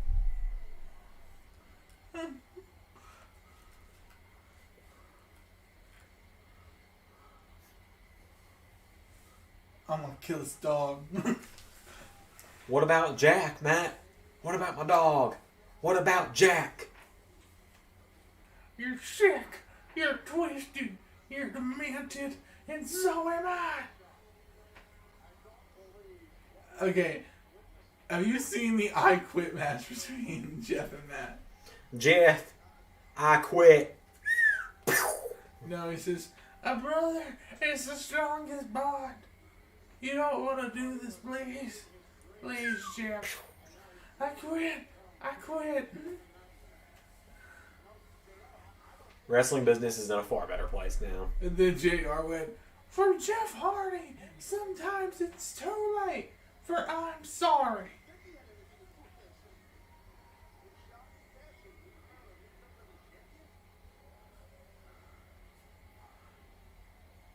That was a realistic that was a realistic headshot from a chair. Yeah, There's 3 doctors, and that guy has not moved. Yeah, it's a little scary.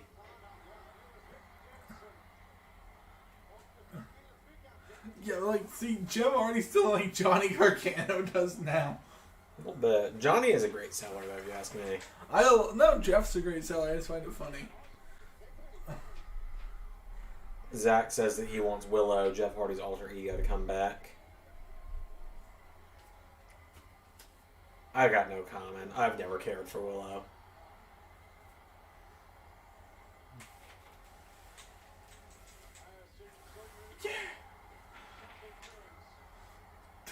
Jeff and Matt Hardy, the only 2 wrestlers with a more complicated history than Tommaso Ciampa and Johnny Gargano. Yeah, pretty much. Well, no, Macho Man and Hogan. Yeah. Yeah, that's probably the most complicated relationship in wrestling history. In both real life and wrestling. Yeah. Exactly.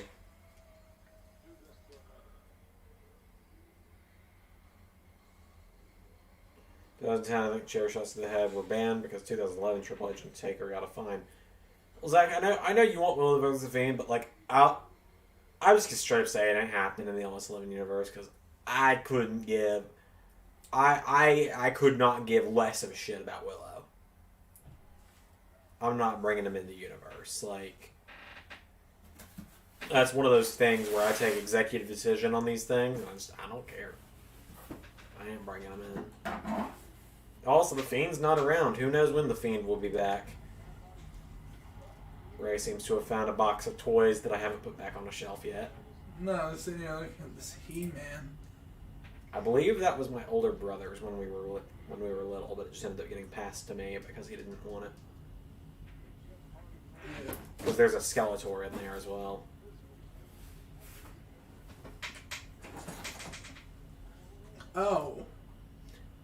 Oh, how do you not have this as the centerpiece? My Jeff Gordon NASCAR toy. Yes. I don't even know why I own that. I think Bo gave it to me, and so I never got rid of it because of that. I pretty much never got rid of anything he gave me, so. Suppose what now I won't.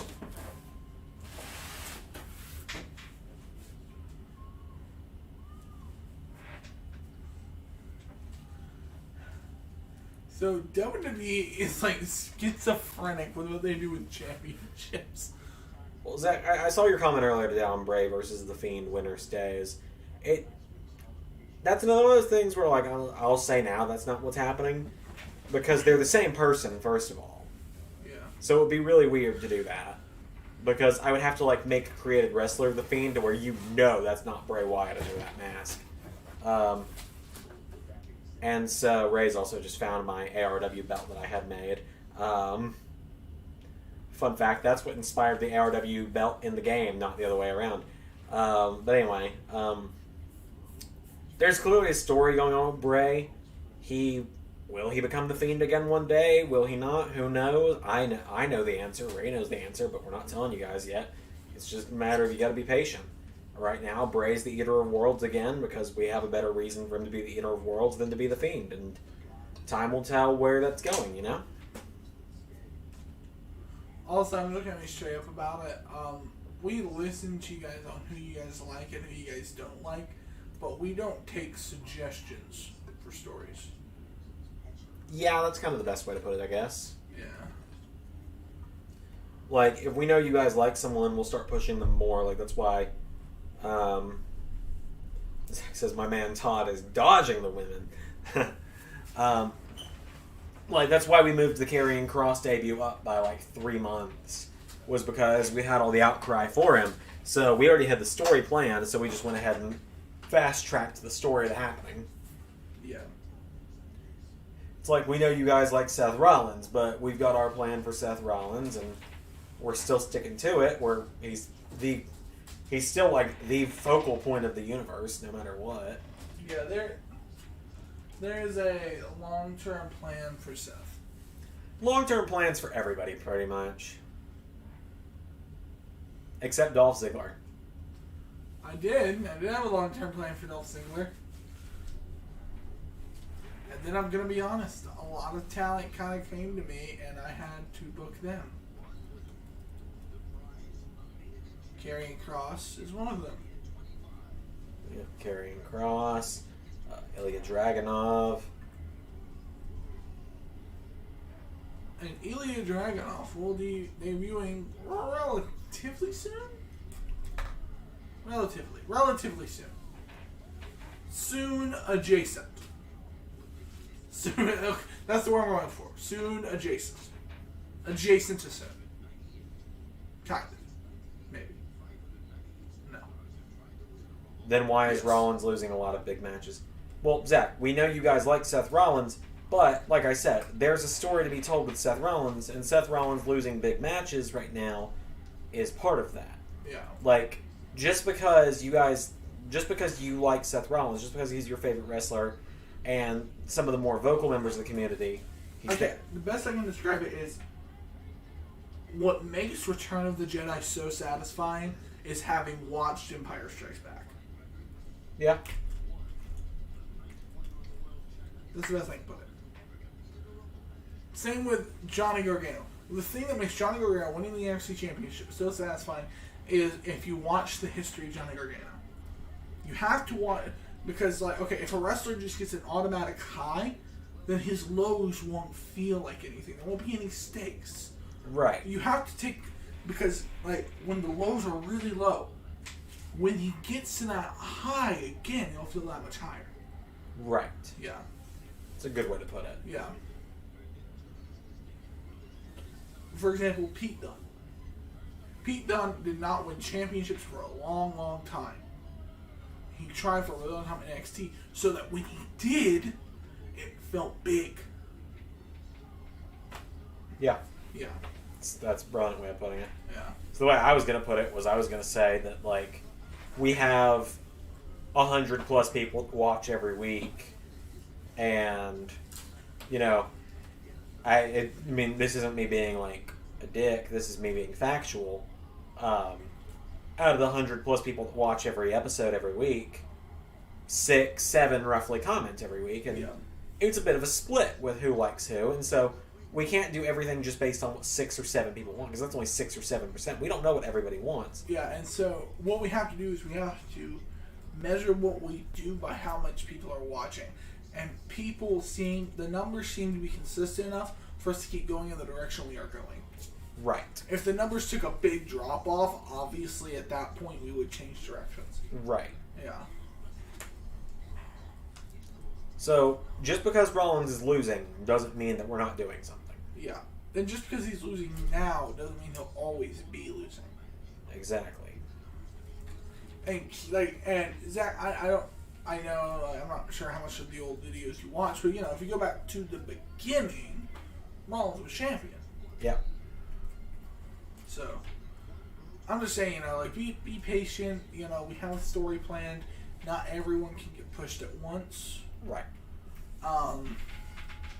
And that, Oh, here we go. Yep, Royal Rumble time. So anyway, continue what you were saying real quick, though. So, yeah, everyone can get pushed at once. So we have to book based on who we can push at the present moment, who are we willing to kind of put on ice for a little while. And Rollins is by no means getting put on ice. No, he's on every... I mean, right now he's not on because he's concussed. I mean, it's a video game. We can't actually have him Yeah, but concussed. Rollins has... it's for saying that Rollins, loses the big matches. Yes, but, you also have to remember Rollins is consistent. Rollins is on every show. Yeah. Rollins is on every pay-per-view in a prominent spot. Yep. He main evented the last one. He had the co-main event spot at WrestleMania, and he's having a feature match at SummerSlam. I can go ahead and tell you that now. He's having a feature match at SummerSlam. Yeah, Seth Rollins is going to be on the SummerSlam poster, is all I can tell you. Yeah. Who he's fighting, I can't tell you yet. Yeah. It's a 619 thing. That's weird. I want that shirt just for people to ask me, why? Why do you own this? What is the purpose? You would.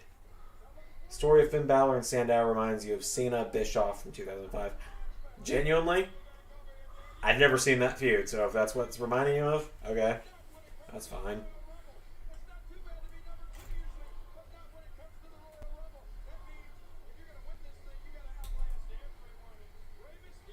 That outfit, Ray, is amazing. I actually really like that attire. Yeah, it's a good attire. The gold and white. What do you think, Ray? Is Sandow Balor making you think of Cena Bischoff? Sandow Balor. I wasn't thinking. I guess, but I wasn't thinking about that one when I was booking it. Or when we were booking it, rather. Yeah. I mean, heel GM stories work from time to time. That's why we did put a little space between Sandow and Balor after Money in the Bank. We gave him the month off where it was Balor Rollins.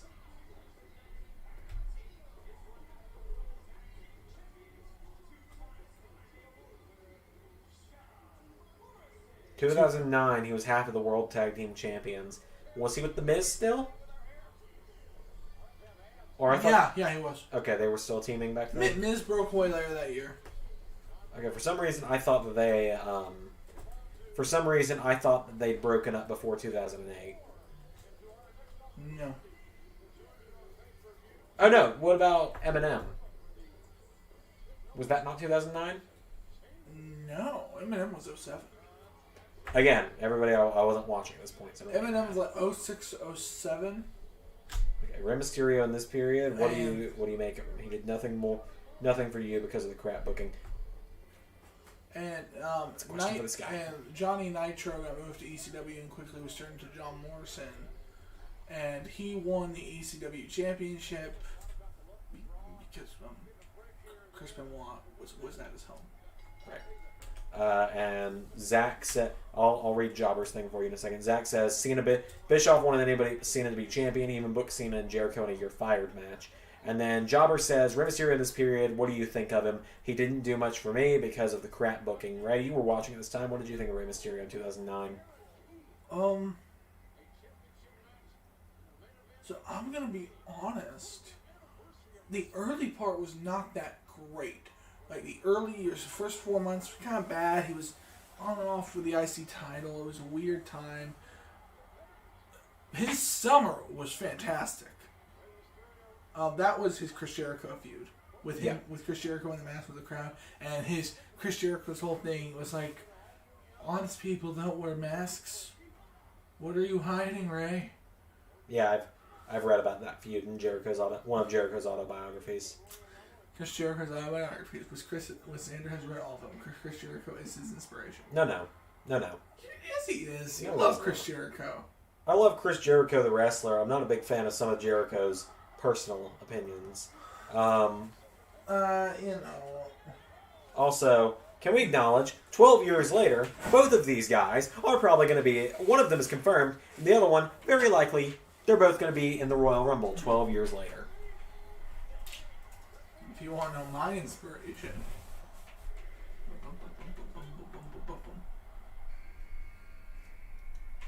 Ladies and gentlemen. Oh, another person rumored to be in the Rumble this year. Oh, yes. Who could forget the amazing abilities of Carlito? Yeah, who could forget Carlito? Okay, I'm going to be honest. Zander and I were at a wrestling convention with Carlito. Yep, Carlito was at a convention we were at a few years ago. And no one was talking to Carlito. Nobody cared. And Carlito looked so hurt. I almost wanted to go talk to him because I felt so bad for him, but I was in the line to meet Scott Hall. Yeah, who I also met that day. Yeah, my dad lost the phone which had the pictures from when I met him. Oh, that sucks. Yeah. But I can tell you, Scott Hall was nice enough. He kind of seemed a little blunt.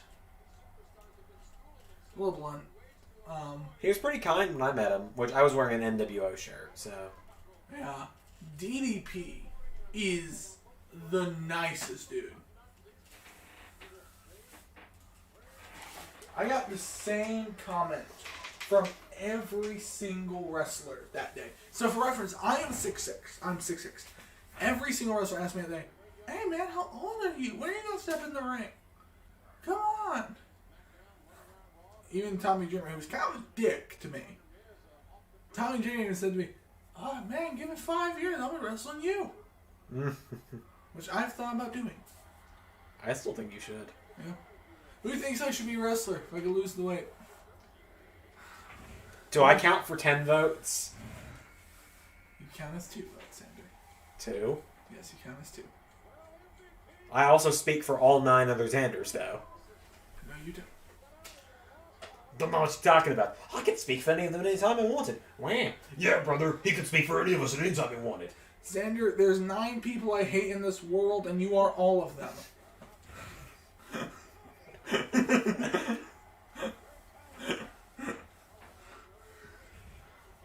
Oh, MVP. Yet again, another person who might be in this year's Rumble. Wow, I'm seeing a theme here from 12 years ago.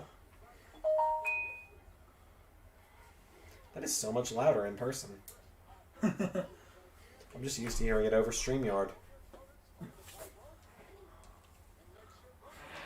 We're actually doing this live stream over OBS right now. Yep. Because we canceled our StreamYard just for now so that we didn't Because have to pay for it. StreamYard is pricey. StreamYard is pricey. So StreamYard, regular StreamYard is $25 a month. Like the super advanced StreamYard is like $42. And we just used regular. Yeah. I know they're like StreamYard, lower your prices. You might have more people coming over to your platform. Yep. Like seriously, if they bumped it down to like 15, I think they get way more sales. Yeah, which I'm going to renew mine and raise subscription probably in another week or 2. Yeah. Because we're going to actually be doing an episode of the Patreon podcast while we're together. It's finally someone that I don't think is going to be in this year's Rumble by any chance. But never count them out. Yeah, it's true. It's the Great Khali. Who on earth can eliminate the Great Khali? He weighs 6,000 pounds. I love. Look at Jim Morrison's face. He was like hugging up the ropes, like ah, like the captain at the end of Jaws. Excuse me. I'm going to do a little bit here for Jobber. Nobody can escape the pull of WWE's mid-card vortex. Ow.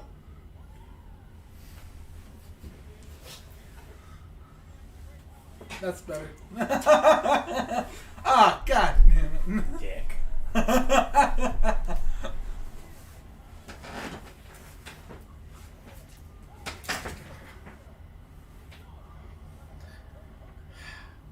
The Great Khali. He was really good at giving other people pushes.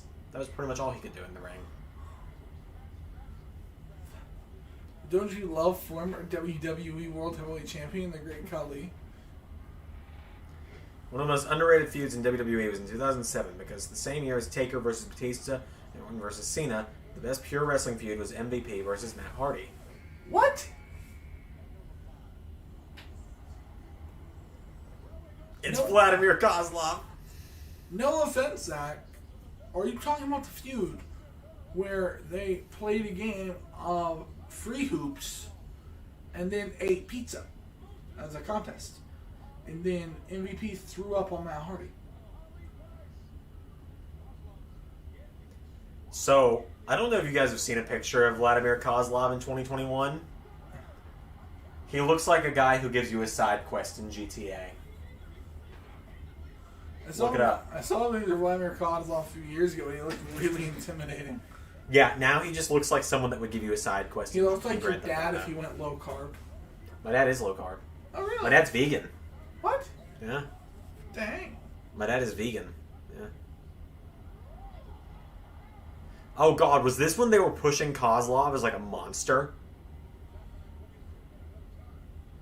Oh yeah, because he was in the chamber match a month later, wasn't he? Yep. Oh, sweet Jesus. Okay, Zach has clarified. He said I was joking. It was good comedy. Okay, he looks like Hugh Jackman. Let me see what picture you found of him. He looks like Hugh Yeah, Jackman. that's the picture I That found. looks like a Hugh Jackman character. It does. No, he looks just like Hugh Jackman. Holy shit. Not quite like Hugh. He's not as handsome as Hugh Jackman. Do you see what I mean, though? That looks like the poster for Logan. Do you know the story of Kozlov being in WWE? No, I do not. Do you, Ray? No, okay, that That one I see it. Oh, it's time to play the game, guys. because it's all about the game and how you play it.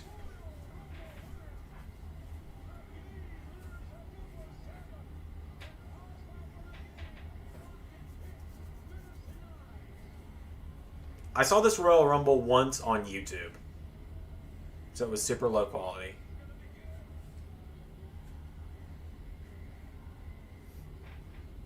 Here comes Triple H. I bet you he single-handedly eliminates Vladimir Kozlov. Yep.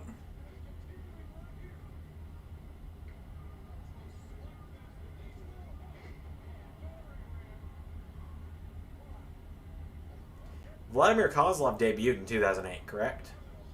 Yes. That's what I thought, because he wasn't in SVR 2008, because he had just come around when that game came out. Ooh. He has a clean win over The Undertaker, doesn't he? Yep. Oh. And look at that! Triple H eliminates him on his own. Hi ho. Hi ho! It's off to work we go! I can't whistle this. I feel like us doing that's going to be a gif before the night is over. If no one else makes it, I will. We're just seeing it on the stream replay. Did you know? Oh, that was cool. Oh, I miss being able to do this in person. Oh my god, and it's Randy Orton, one entrant later. It's Randall Keith, the meanest sleaze. Oh shit. Oh, there goes Ray's phone. I have a case. I have an otter box. Yeah, last time I had a phone in an otter box, I broke it still. A bidding war between WWE and TNA. Jerry Jarrett was unhappy with Jeff signing all his friends from WCW and took Kozlov to WWE. Turns out, he was crap. Okay, I'm just saying. Why does Vladimir Kozlov a few years ago look like Kratos? Oh my god, he does. Okay, Sony, I know you're making a movie about God of War. Cast Vladimir Kozlov. No, I've heard they've considered Batista for it. That'd be a good choice. I don't know how his acting skills are, but Braun would make a perfect Kratos. He's got the size and everything for it. No, I think Batista's a good actor. Have you seen Blade Runner 2049? I've not. He's really good in Blade Runner. Zach says, right now on SmackDown, Brian's talking about the Royal Rumble. Good to know. Zach, of course, is our eye in the sky for SmackDown when it's on while we're doing these. Our reporter in the field, Jobber JJ. Zach Rushing. Jack Rushing. I thought it was Jobber. No, Jobber doesn't watch regular. Jobber doesn't watch WWE TV. So, I was talking to Zander about this earlier. I was talking like if I could bring anyone into NXT in the universe, who would I bring? And my choice is honestly Jacob Fatu. Yeah. Wait a minute, I remember this. I too.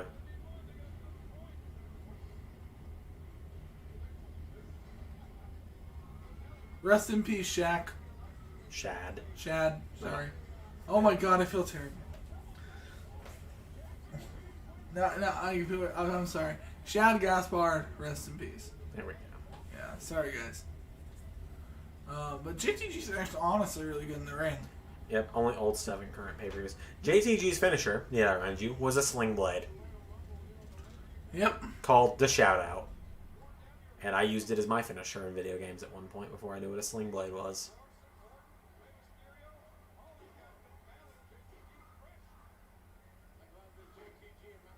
I like Crime Time.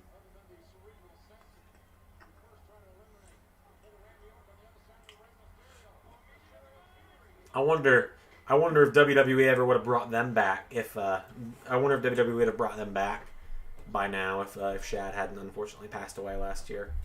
I don't think so. WWE hasn't really been bringing in guys. Not this year though, but I think when the world starts opening back up, they're going to be bringing the new people. So let me show you what Xander's messing with here. People have seen this. I think people know I have. I've shown this off 1,000 times.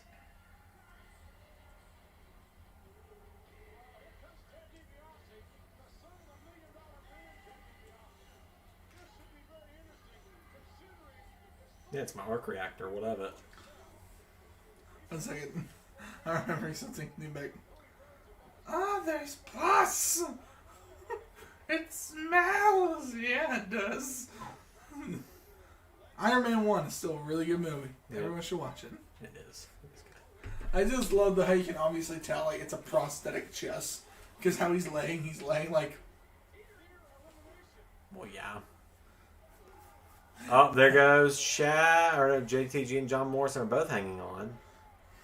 I love when Pepper rips out the little thing. What's happening? I'm going into cardiac arrest. That's what's happening. Yeah, hold on, Ray. Hold on. These streams. Well, thank you, Zach. I'm glad that they're fun. We enjoy doing these, so that's why we do them. I love doing the streams. I'm still daunted by the amount of work we have to do after this. Well, aren't we waiting until tomorrow to start commentary? Yeah, but we have to edit my... We have to edit your Rumble and predictions. Let me do predictions first. Yeah. That'll take me a little less time. And then while you're editing your Rumble, I'll probably just lay on my bed and play my Switch or something. Yeah. I'll probably have to ask you for a lot of help because I have not used Premiere in forever. You're fine. I've got mine set up to be pretty user-friendly. I saw the pyro and thought it was Kane for a second. Oh, Chris Jericho. Why does Chris Jericho look like he does now? He does. The hair is just wrong. Chris Jericho went from melting ice cream to buff as hell back to melting ice cream. Yeah. There's a reason I barely remember this pay-per-view. So boring, according to Jobber JJ. Yeah, it's been okay. I'm just gonna say, if I paid tickets to see this live, I would have been pissed. Yeah. Seems par for the course. Zach's got the DVD of this pay-per-view. I have the DVD for WrestleMania 29, so... I used to collect DVDs, but then I just got the network. Yeah. I remember one of the biggest mysteries of Too Many Xanders when we were younger was what was under Ray's bed that made me throw up in the second one. And the answer that we finally revealed one day, it was TNA wrestling DVDs. I had them. From the Hogan Bischoff era. But here's the thing. The ones I had, Because I did have some TNA DVDs. The Yeah. ones I had were all from like the early golden years of TNA. Yeah. So 0708 Rumbles are so great. This one so far is dog shit. well, Jobber, you nominated it. No, it wasn't. It was Prince Mada. Jobber nominated 92. Well, Mada, I blame you. I don't even think he's here to defend himself. Well, Mada, I don't care.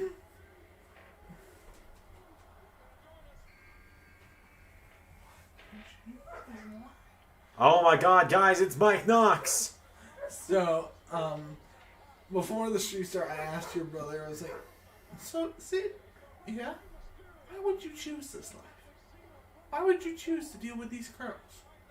Why would you choose to deal with this? They've now announced Bryan versus Styles on SmackDown. Wait, what? Styles versus Brock?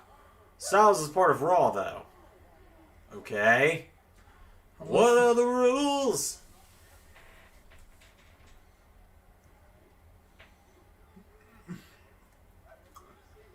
Ted DiBiase was a really good worker. I'm not reading out "Oh my" in Michael Cole's voice. I'm sorry. I can't do it. Do you want to know, like, something really sad? What's that? So, when Randy formed Legacy, he wanted it to be old school, like Evolution, the Four Horsemen was. He was like, guys, we're going to travel together. We're going to sleep in the same hotel rooms. We're going to do all that, you know? Mm-hmm. And Ted DiBiase has since admitted, yeah, Randy was way harder on Cody. He always saw more potential in Cody than he saw in me.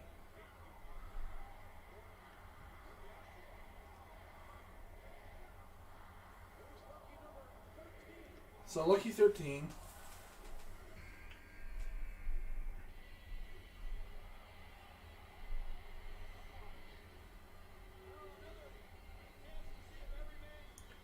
Who just came out? Who's that? Oh, it's It's the The Miz. Miz.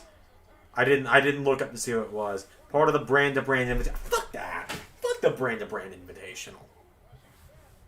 It's so fucking stupid.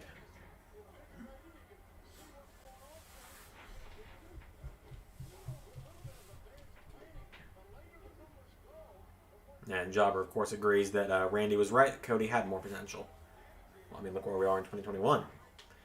Cody is one of the top guys in wrestling, and Ted DiBiase is a preacher. Not that there's anything wrong with You want to know that. something really sad? Ted DiBiase wrestled for New Japan before coming to WWE. Really, I did not know that. Yeah, like he's like, if you look at his ring work too, he's not bad. Well, I mean, I think the issue was he got to WWE and they were like, so, you're son of Ted DiBiase. Yeah, but, you're the next $1 million man. Your father's going to be involved in everything you do. Well, okay, here's the thing.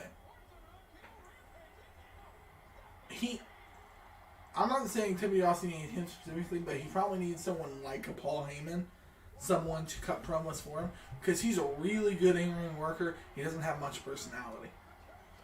He certainly does not have the charisma of his father. Yeah. His father just radiates charisma. Oh joys. It's Finley and Hornswoggle. Oh, joy. Guys, Finley and Hornswoggle are here to save the day. Are we going to see someone get attacked with a shillelagh? Is Finley going to get himself disqualified from the Royal Rumble again? Because the shillelagh is evidently the only illegal weapon in the history of the Royal Rumble. And he jumps the gun and entered one entrant too early?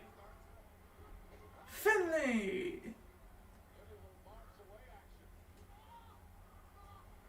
Okay, I love how they basically straight up just have the logo for the Fellowship from Lord of the Rings on the side of Finley's tights. Oh, yeah.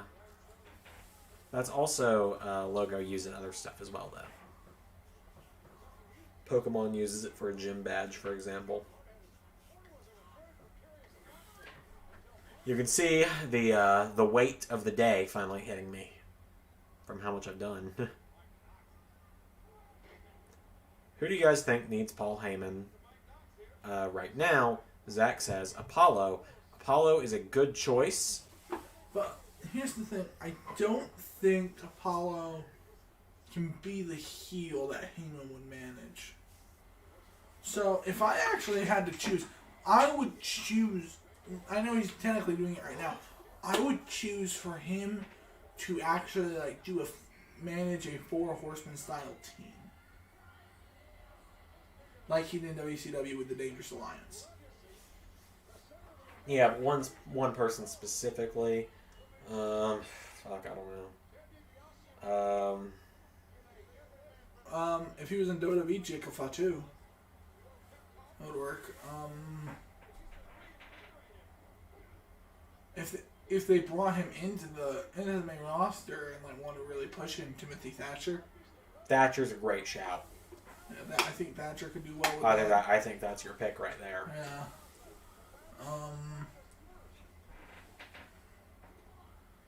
Braun? Maybe. Yeah, I don't think Braun needs Heyman. Mike Knox just looks like a fat Braun Strowman. Yeah. So he looks like 2015 Braun Strowman. Yeah. But you know how these things go. He trips. Yes, Vince. Trips. Guess what? What is it, Vince? Michael Crouch.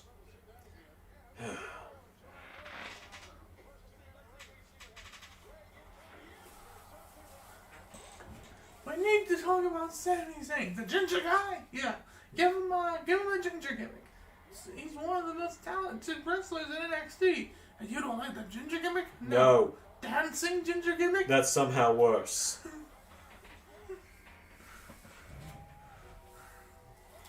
Ooh. Hey, maybe something will get a little better in this Rumble now. Here comes Undertaker. When he gets to work. Yeah. 09 Undertaker. Look at him. He's walking like a normal person and everything. He's walking like his hips still work.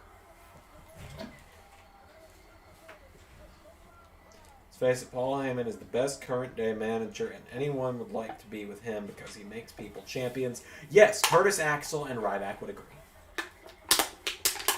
I am just kidding. By the way, you're crinkling that right next to the mic, just so you know. Some ASMR guys. Gross. What? ASMR.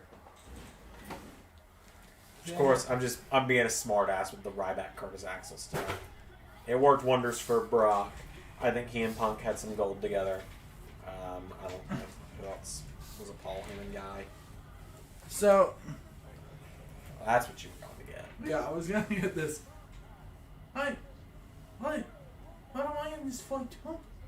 Why do I have to punch in this fight? Hello, Connor. Okay, here's what I don't understand. Okay. If I was designing this line, Uh-huh. you want to know what I would have done? What's that? So Conor McGregor currently in these is wearing his championship shorts. Uh-huh. So that's or he's wearing actually his interim championship shorts.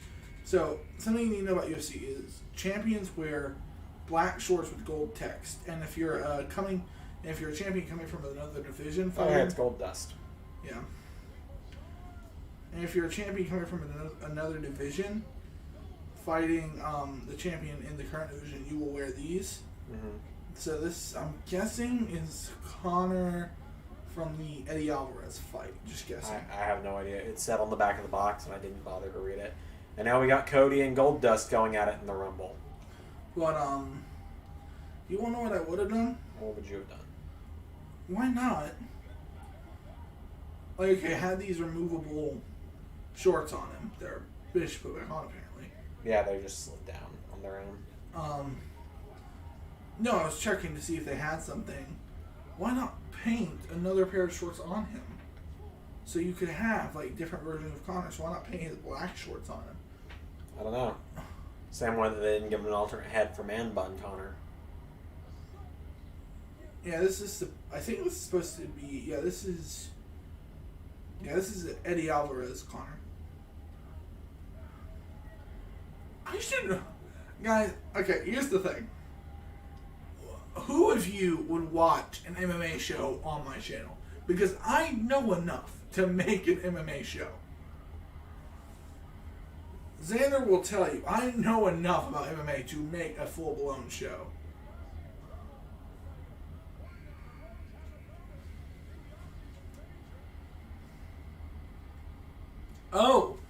Oh my, Kill Switch. I have that song on my phone. You can shut up. If Ryback would have listened to Heyman, man, how things would have been better for Ryback. Nope.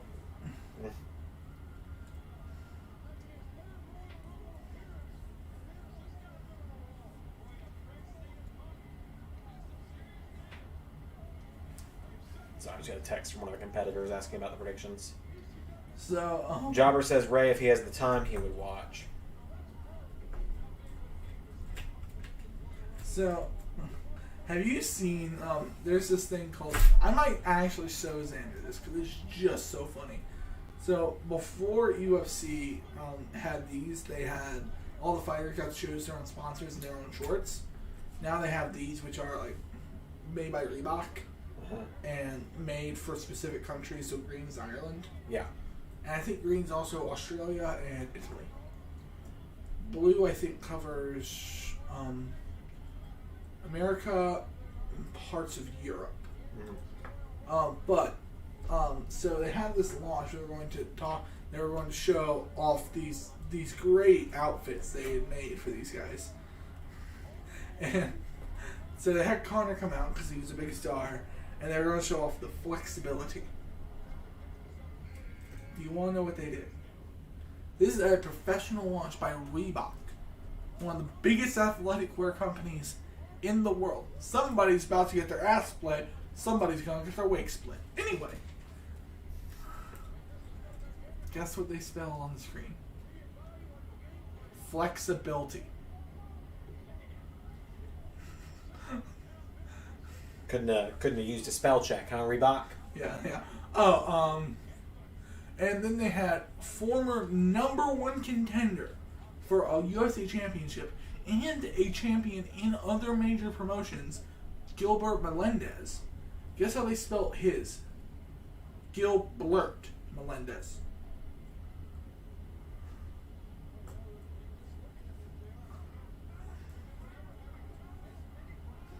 Multi-million-dollar company, ladies and gentlemen. Yeah, and they had Polish fighters wear black eagles on their fight kits, and that might not be a big deal to you.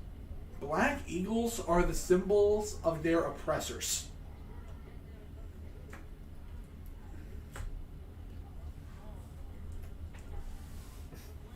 Everyone else is talking about how good Kill Switch is, I guess. And I'm sitting here talking about a press conference. Okay, I'm mad about this. Okay, thank God. I was already couldn't kick forward. I was like, are you telling me Conor can't hit a knee? Okay, look at how natural he looks in this pose. Hey, it's Shelton Benjamin. A second. I should tell you how you should have Conor posed. I don't have a way to pose him this way. Huh? I don't have a way to pose him like this, like in the air.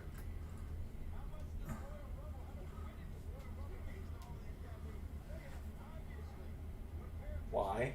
Because when he wins fights, he goes, ah! I see. I'm like, I literally just bought it because I like Conor. There's Pay Dirt, which I've been informed it is called. Yes, I'd have to lean him against something. One of the worst Rumbles ever. I mean, 2017. I rewatched that one recently for the purpose of research. It was a pretty bad Rumble. damn it!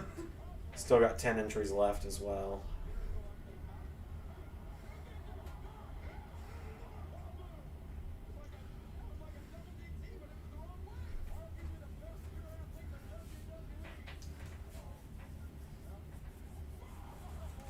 I'm gonna go and find Prince Mada and, punish him for making us watch this.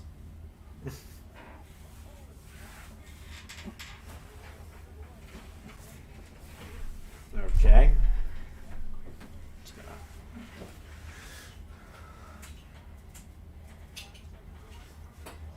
I assume I know what he meant he's doing.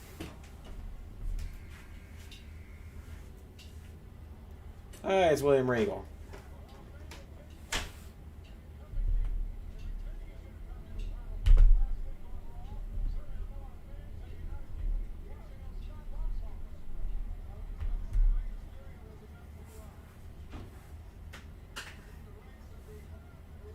At least 2017 had Brock Goldberg. Then don't watch Triple H Scott Steiner. It's going pretty well, Carol. You know, we've just been talking about random stuff. Ray has had to step out for a moment. I don't know. What else? I don't think you've missed much else. I mean, I made the announcement that Ray's going to be on every Universe pay-per-view starting at TakeOver Brooklyn. So Battleground will be the last time it's just me. Good Lord, Taker's bleeding. You know, it's going fine.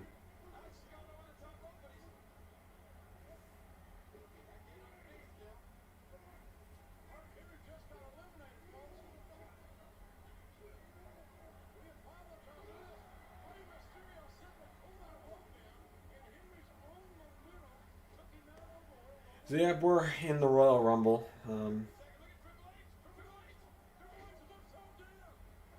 Rather watch Scott Steiner matches than this shit. Yeah. I've actually never seen a Scott Steiner match. How much longer is in the pay-per-view? Good question. 30 minutes. Oh, it's Kofi Kingston. When he was the Jamaican sensation, as they called him back then. I will never do that accent again, I promise. I promise.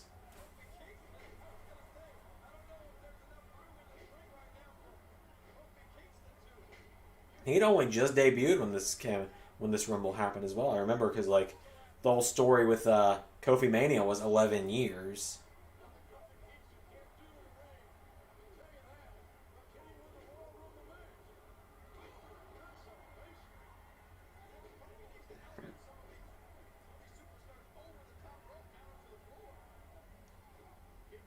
$30 minutes, good lord. Yeah. Yep. And a lot of it involves Triple H and Legacy.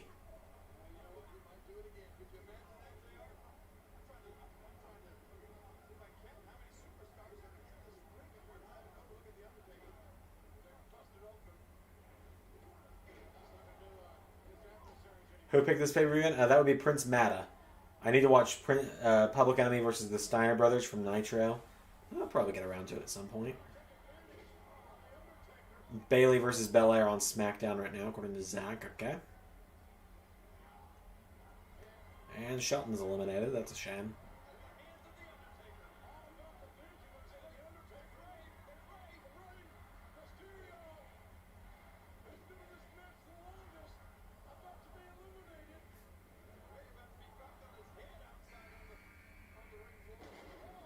Now there's Kane.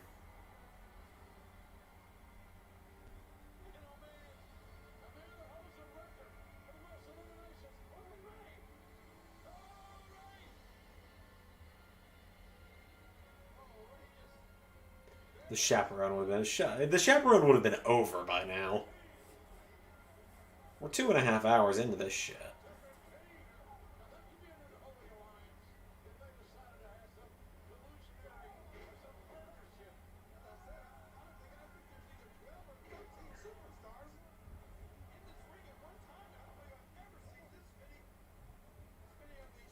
It's been a very full Royal Rumble. There's not been many eliminations.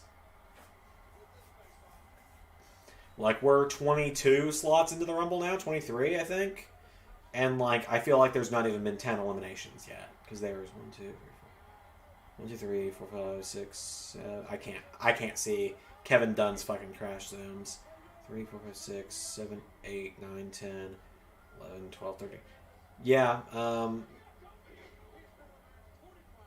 you're good. I'm not gonna get mad at that. I mean, hearing the pyro is fine. It's just so long as you guys aren't hearing like the commentary and the entrance music and the full stuff. Little sound bites here and there. I'm not gonna get mad over that. I appreciate it, Zach. Thank you for staying on top of that for me. Watching a Rumble 96 and Ahmed Johnson versus Jeff Jarrett is better than anything on this show, and Ahmed is so bad. Yeah. Yeah, so there were 12 or 13 people in, which means there had only been 10 eliminations this whole Rumble.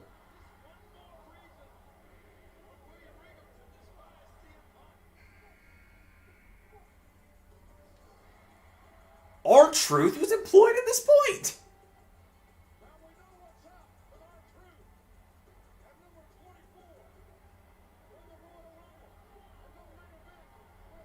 I did not see this coming.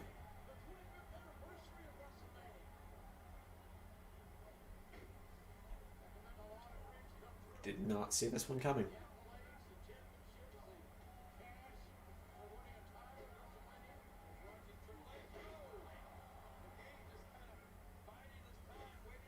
Well, 11 a.m. tomorrow, Carol. 11 a.m. tomorrow. I've got to edit it.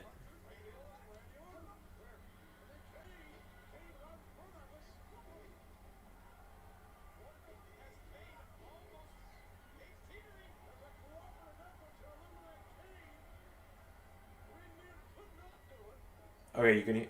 Cole's not on commentary, but you can probably hear King or JR. So let's just...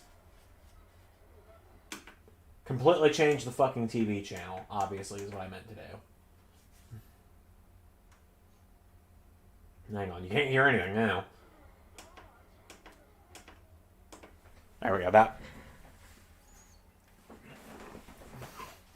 Truth was in TNA and in between 2003 and 2007. Belair wins, as she should. Alright, here we go. Oh, hey, it's RVD.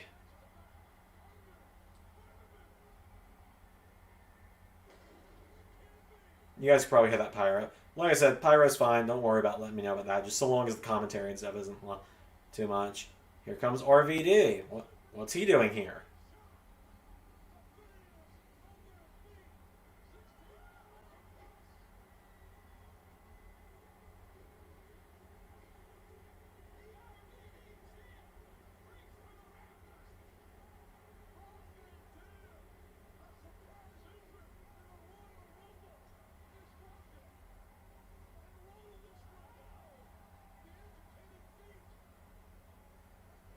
Four-star SmackDown match? Well, that's good. I'm glad that there's something good going on with SmackDown tonight.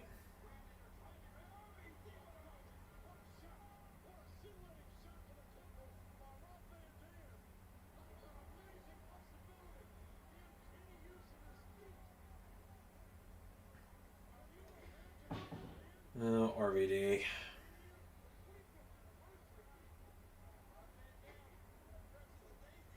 Finally someone over with the crowd. Yeah, pretty much. Going to 5 stars. Yeah, he wasn't with RVD wasn't with WWE at this point. He was a surprise entrant. I don't think he was back again until 2013.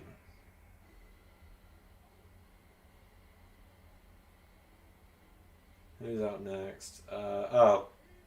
Brian Kendrick with Ezekiel Jackson.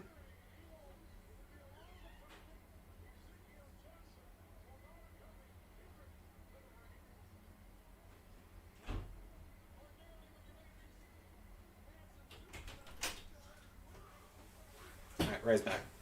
That means I will scoot back over to my side of the screen.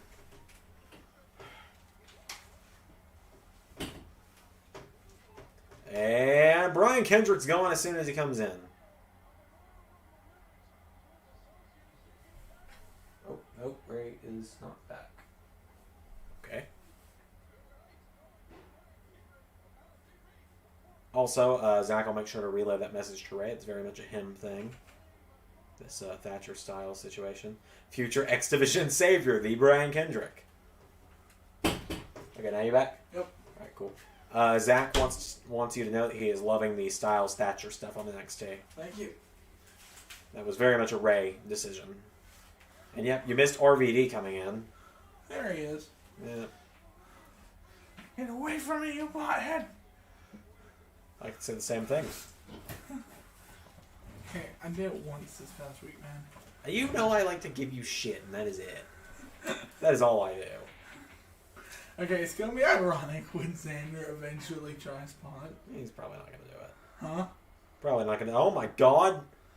He existed. Yeah, the Dolph Ziggler character debuted in 2006, I think. He debuted in 08. 08? Yeah. Yeah, I've seen his debut match in 08, actually. Corbin versus Dominic Mysterio. Oh boy. I give that a whopping who fucking cares?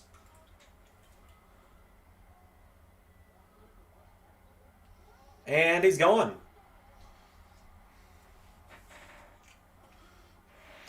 Well, Well, Jobber, I'm sure Ray appreciates that. Jobber says, I'm with Zach. Thatcher AJ has been great. I feel like we know where the fourth match is going, given it's AJ 2, Thatcher 1, and it's a best of 5. I think we all know who's winning match 4.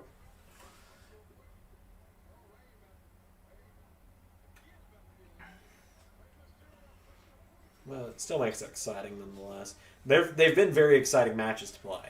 When I said I want to do Thatcher or Styles, like, okay, I was like a takeover match. No, one takeover match. Okay, that's what I was saying. No, there's 5 matches. He's like, you're like, what? Yeah, I'm doing a best of 5.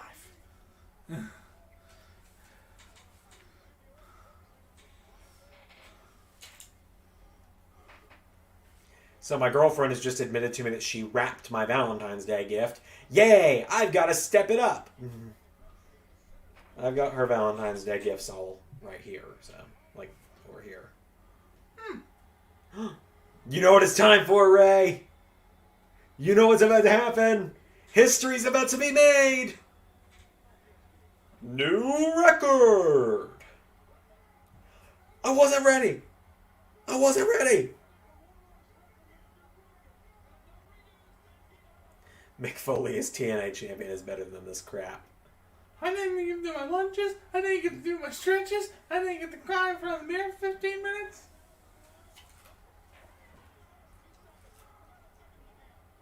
Zach says, let's face it, Rollins was Dominic's best opponent. He made him look like a veteran in the ring.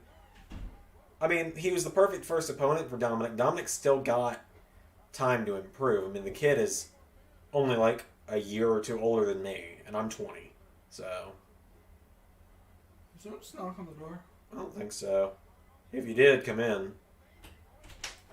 Well, how about that? That was a... I can hear. Rolls? Huh? What? You want rolls? I'm good, man. Thank you. I'm also good. Like I thank you. said, if you want Pib, they're in there. I'm good. Thank you, though. Yeah. Yep. You want to pop into the stream?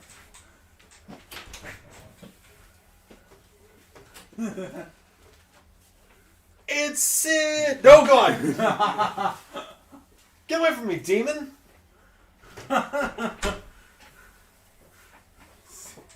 Sid's your height. He's in high school, bro. He's not my height. Yes, he is. No, he's not. Yes, he is. No, he's not. Yes, he is. Nope, I'm still taller. Nope. Oh, what a number 29 entrant. It's Hacksaw. I want a 70-man rumble. That way we can do entry number 69. Ha! Nice. That rumble would be like 3 hours. I know it would. And you do realize if they ever did a rumble that big, someone would last the whole time. Like from number 1. Yep. Alright, Daniel Bryan, get your boots ready. You're going the distance again. It was Sid. He backed out of Royal Rumble predictions, but you know, it's fine. Yeah, he's got a girlfriend now. You don't have time for us. Yeah, not like I have a girlfriend. I know. The only reason the Corbin versus Rollins match was terrible was because of Corbin. I don't... My opinion on Baron Corbin is not a popular opinion about Baron Corbin, so I refuse to just... I just don't like to talk about it, honestly. It is easier not to talk about it because I don't want to argue with anyone. I thought Dr. Pepper was a prune soda. Apparently, apparently Pip is a spicy cherry soda. Well, alright then. I don't get spiciness from this. When does Ray go home? I take Ray to a family member of his that actually lives pretty close to me on Monday. So Ray is here through the Royal Rumble in real life. It's the Big Show, entering at number 30 for the 7,000th time in his career. How can anyone eliminate the Big Show, Ray? He weighs 12,000 pounds. Yeah. Oh, let me talk to you about that. I'm trying to make sure I got everything set up for me to go to that family member. If not, I guess I'll go back on Sunday. Okay. Yeah. Aw. No. Sad.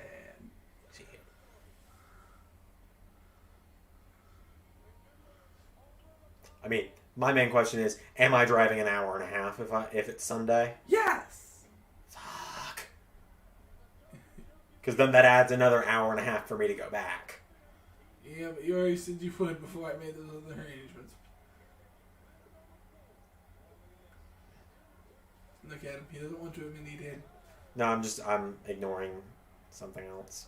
What are you ignoring?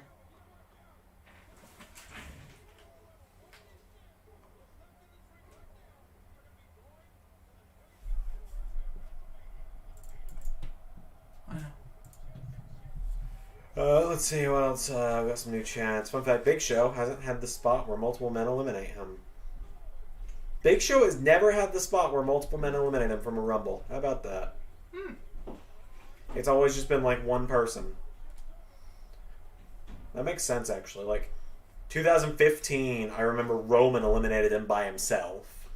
Oh. Braun has Little eliminated. did these two know they'd be tag team champions later this year. Yeah. Braun eliminated him 2 years in a row on his own. Braun Strowman, called the monster among men, won tag belts with a fan. Braun Strowman. Yeah, that's actually a really fun fact, John. I'm glad you told us that one.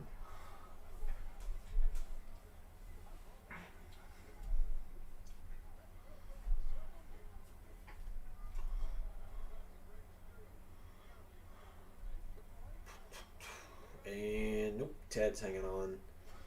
So, I used to find something really funny. Have you ever found something really funny and then years later you go back to check it and you're like, ugh. Yep, frequently. Yeah, Too many Xanders. No, okay. So how that was happening was the "You Shoot Hoe Bag" segment. Mm-hmm. I'm like, I feel like you could have used another word other than hoe bag. I don't know. Move your finger, Zander. What? Oh. Let's not acknowledge why Ray said that. It involves my mouse pad. That's all I'll say.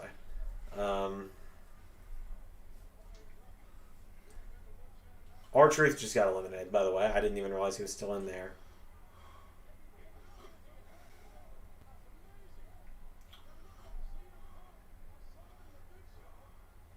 And, CM Punk's still in there. The up-and-coming star, known as former world champion earlier this year, CM Punk. And, third time. There's the KO punch. Fucking KO punch. It's a punch.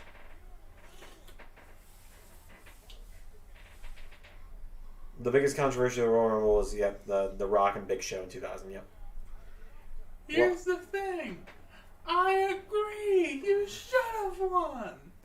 When The Rock was just in full Hollywood dick mode in 2015 that one time. Yeah. But hey, such is life, right? Yeah, such is life. We're still 7 minutes from the final four. No, I always when he goes, yeah, such is life. He slowly snaps that computer in half. The little bastard is in the ring now. Yep. The fucking leprechaun. And there goes Finley. Hey, he actually got eliminated this year. He didn't use the shillelagh and get himself in trouble.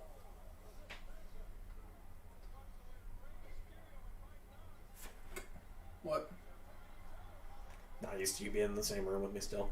Oh.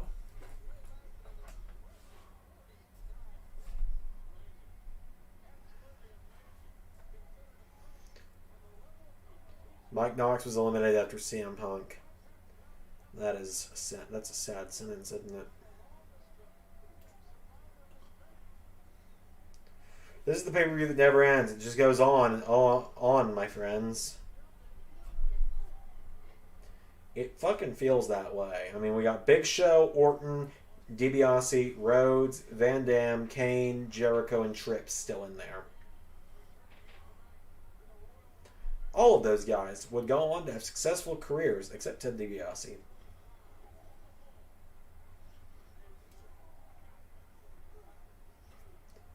I'm genuinely falling asleep over here watching this.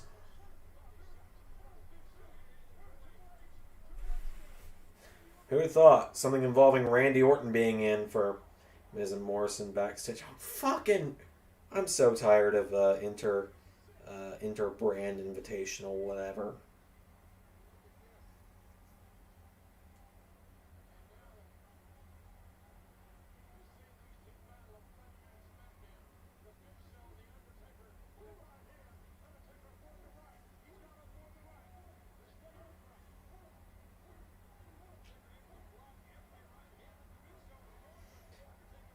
I agree with your tweet from 15 minutes ago, Jobber.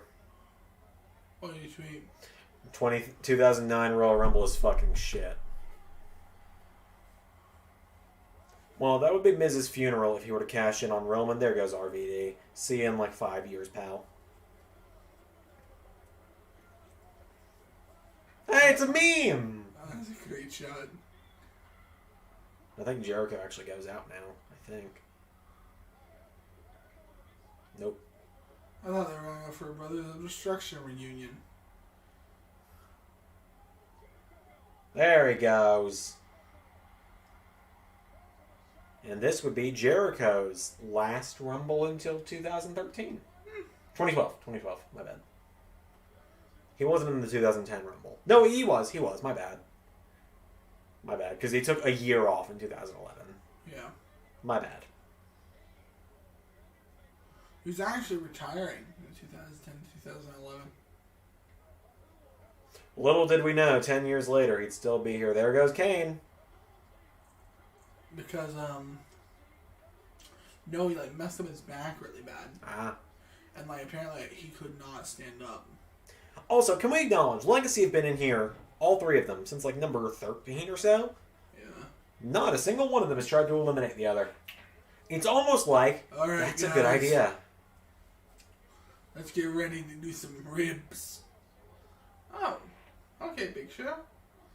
Big Show went to the Shane McMahon School of Punching. I think Undertaker's about to be eliminated, I think. Destroy! Like I said, I saw this Rumble once 7 years ago. Favorite Kofi save from the Royal Rumble? I think I've got to go 2014 where he just flew from the barricades. What about you?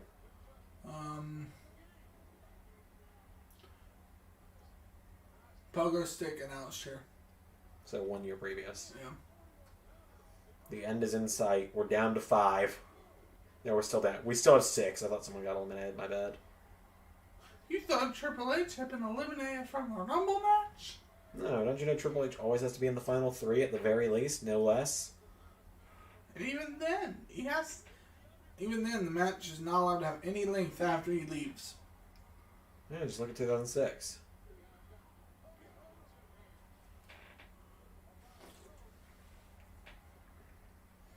Oh my god! How would either of these guys eliminate one another? Oh, Undertaker's taking down the straps. Now he's infinitely more powerful. Yeah. Of course, he took down the straps in our Brody Lee tribute and lost, so, you know. But we could not have Brody go over in his tribute video, which he was supposed to go over in that match anyway in the original story, so. Of course, I've got to do another, what do you call it, Universal Flashback this week after I take you home. Yep. I don't know what I'm going to do this week, quite honestly. That's why I've moved it to once every other week instead of twice a week, or instead of every week. Because, like, I was running out of stuff to do if I was doing it weekly. That was actually impressive. I'm going to give Big Show that one. That was impressive. Funny thing is, Big Show was actually a name I knew before I started watching wrestling. Because he was on a show I watched when I was a little kid. Quite genuinely, I don't remember what the show was. I just remember he appeared on a show when I was a kid.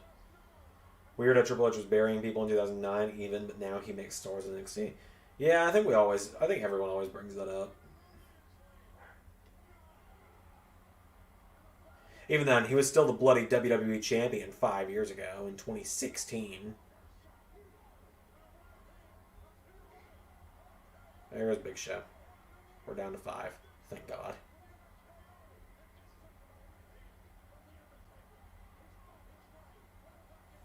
Oh, and look at that. Now Undertaker's gone. We're down to 4. The end is in sight, kids. I don't know why I just said kids. You literally said, you motherfucker. Believe it or not, this feud would not actually get its proper conclusion until after WrestleMania. Because Undertaker was going on to fight Shawn Michaels. Yep. It feels like we've been here for a while, and it's because we have. Oh. I know exactly what this final spot is. It's so fucking dumb.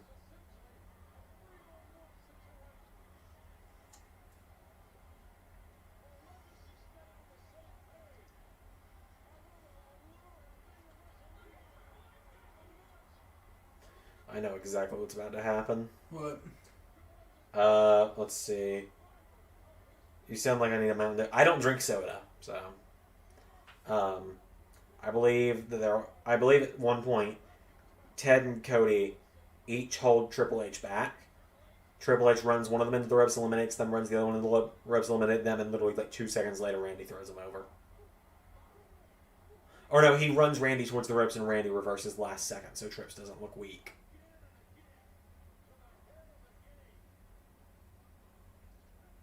Here we go. Yep, here it comes. And you want to know like the stupidest part about this? What's that? The build to the Triple H Randy Orton match was so extreme, like just so over the top, and they couldn't even bother to make the match no DQ. Yep, no, it was literally just a Monday Night Raw match in the end, wasn't it? Yeah, it's like, why? Like, if you have like this intense of a build, like home invasions happen, felonies. Yep, here we go. Here goes, I believe it's DiBiase goes first. Oh, no, it must be Cody. That knee that Nope, it's DiBiase. That knee that Triple H knee, I remember in the early WWE games, everyone always found a way to spam that as Triple H.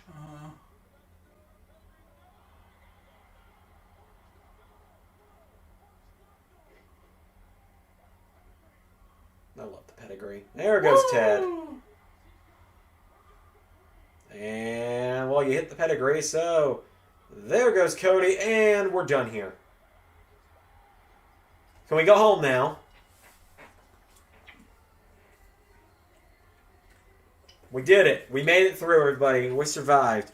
I love when they don't even pretend that, like, Randy Orton's not going to win. Like, they have, like, a whole video package pretty much saying, hey, guys, Randy's going to win. Pretty much. And then just to think, 8 years later, he would win the Rumble again and bury a new star, an up-and-coming star for the title.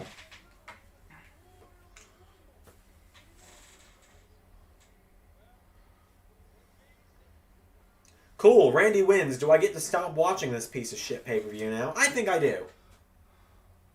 Good job, everybody. High fives all around. We survived. We made it. Let's go home. Mada, what did you do? Why would you do this? Why? What do we do to you? Yep, Carol says it's great to see Zander and Ray together. I'll ask you to see it tomorrow in predictions as well. We did our predictions literally just like this. Except I have the belt on my shoulder. Yeah. The whole time. Let's recap. I won the Hardcore Championship, We unveiled the new predictions championship.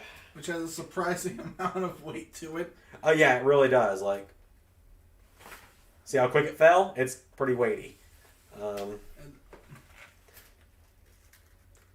Like, that's how thick it is. Pretty thick. Yep. Pretty thick boy. Yep. Like, that was the sound of it hitting my bed. So yeah, Ray's the new hardcore champion. For the time being, I'm still predictions champion. He's been wait, no, hold on. Hold on. I've been Zander. I've been Ray. We'll see you on video form tomorrow for predictions and for how Ray would book the 2021 Royal Rumble.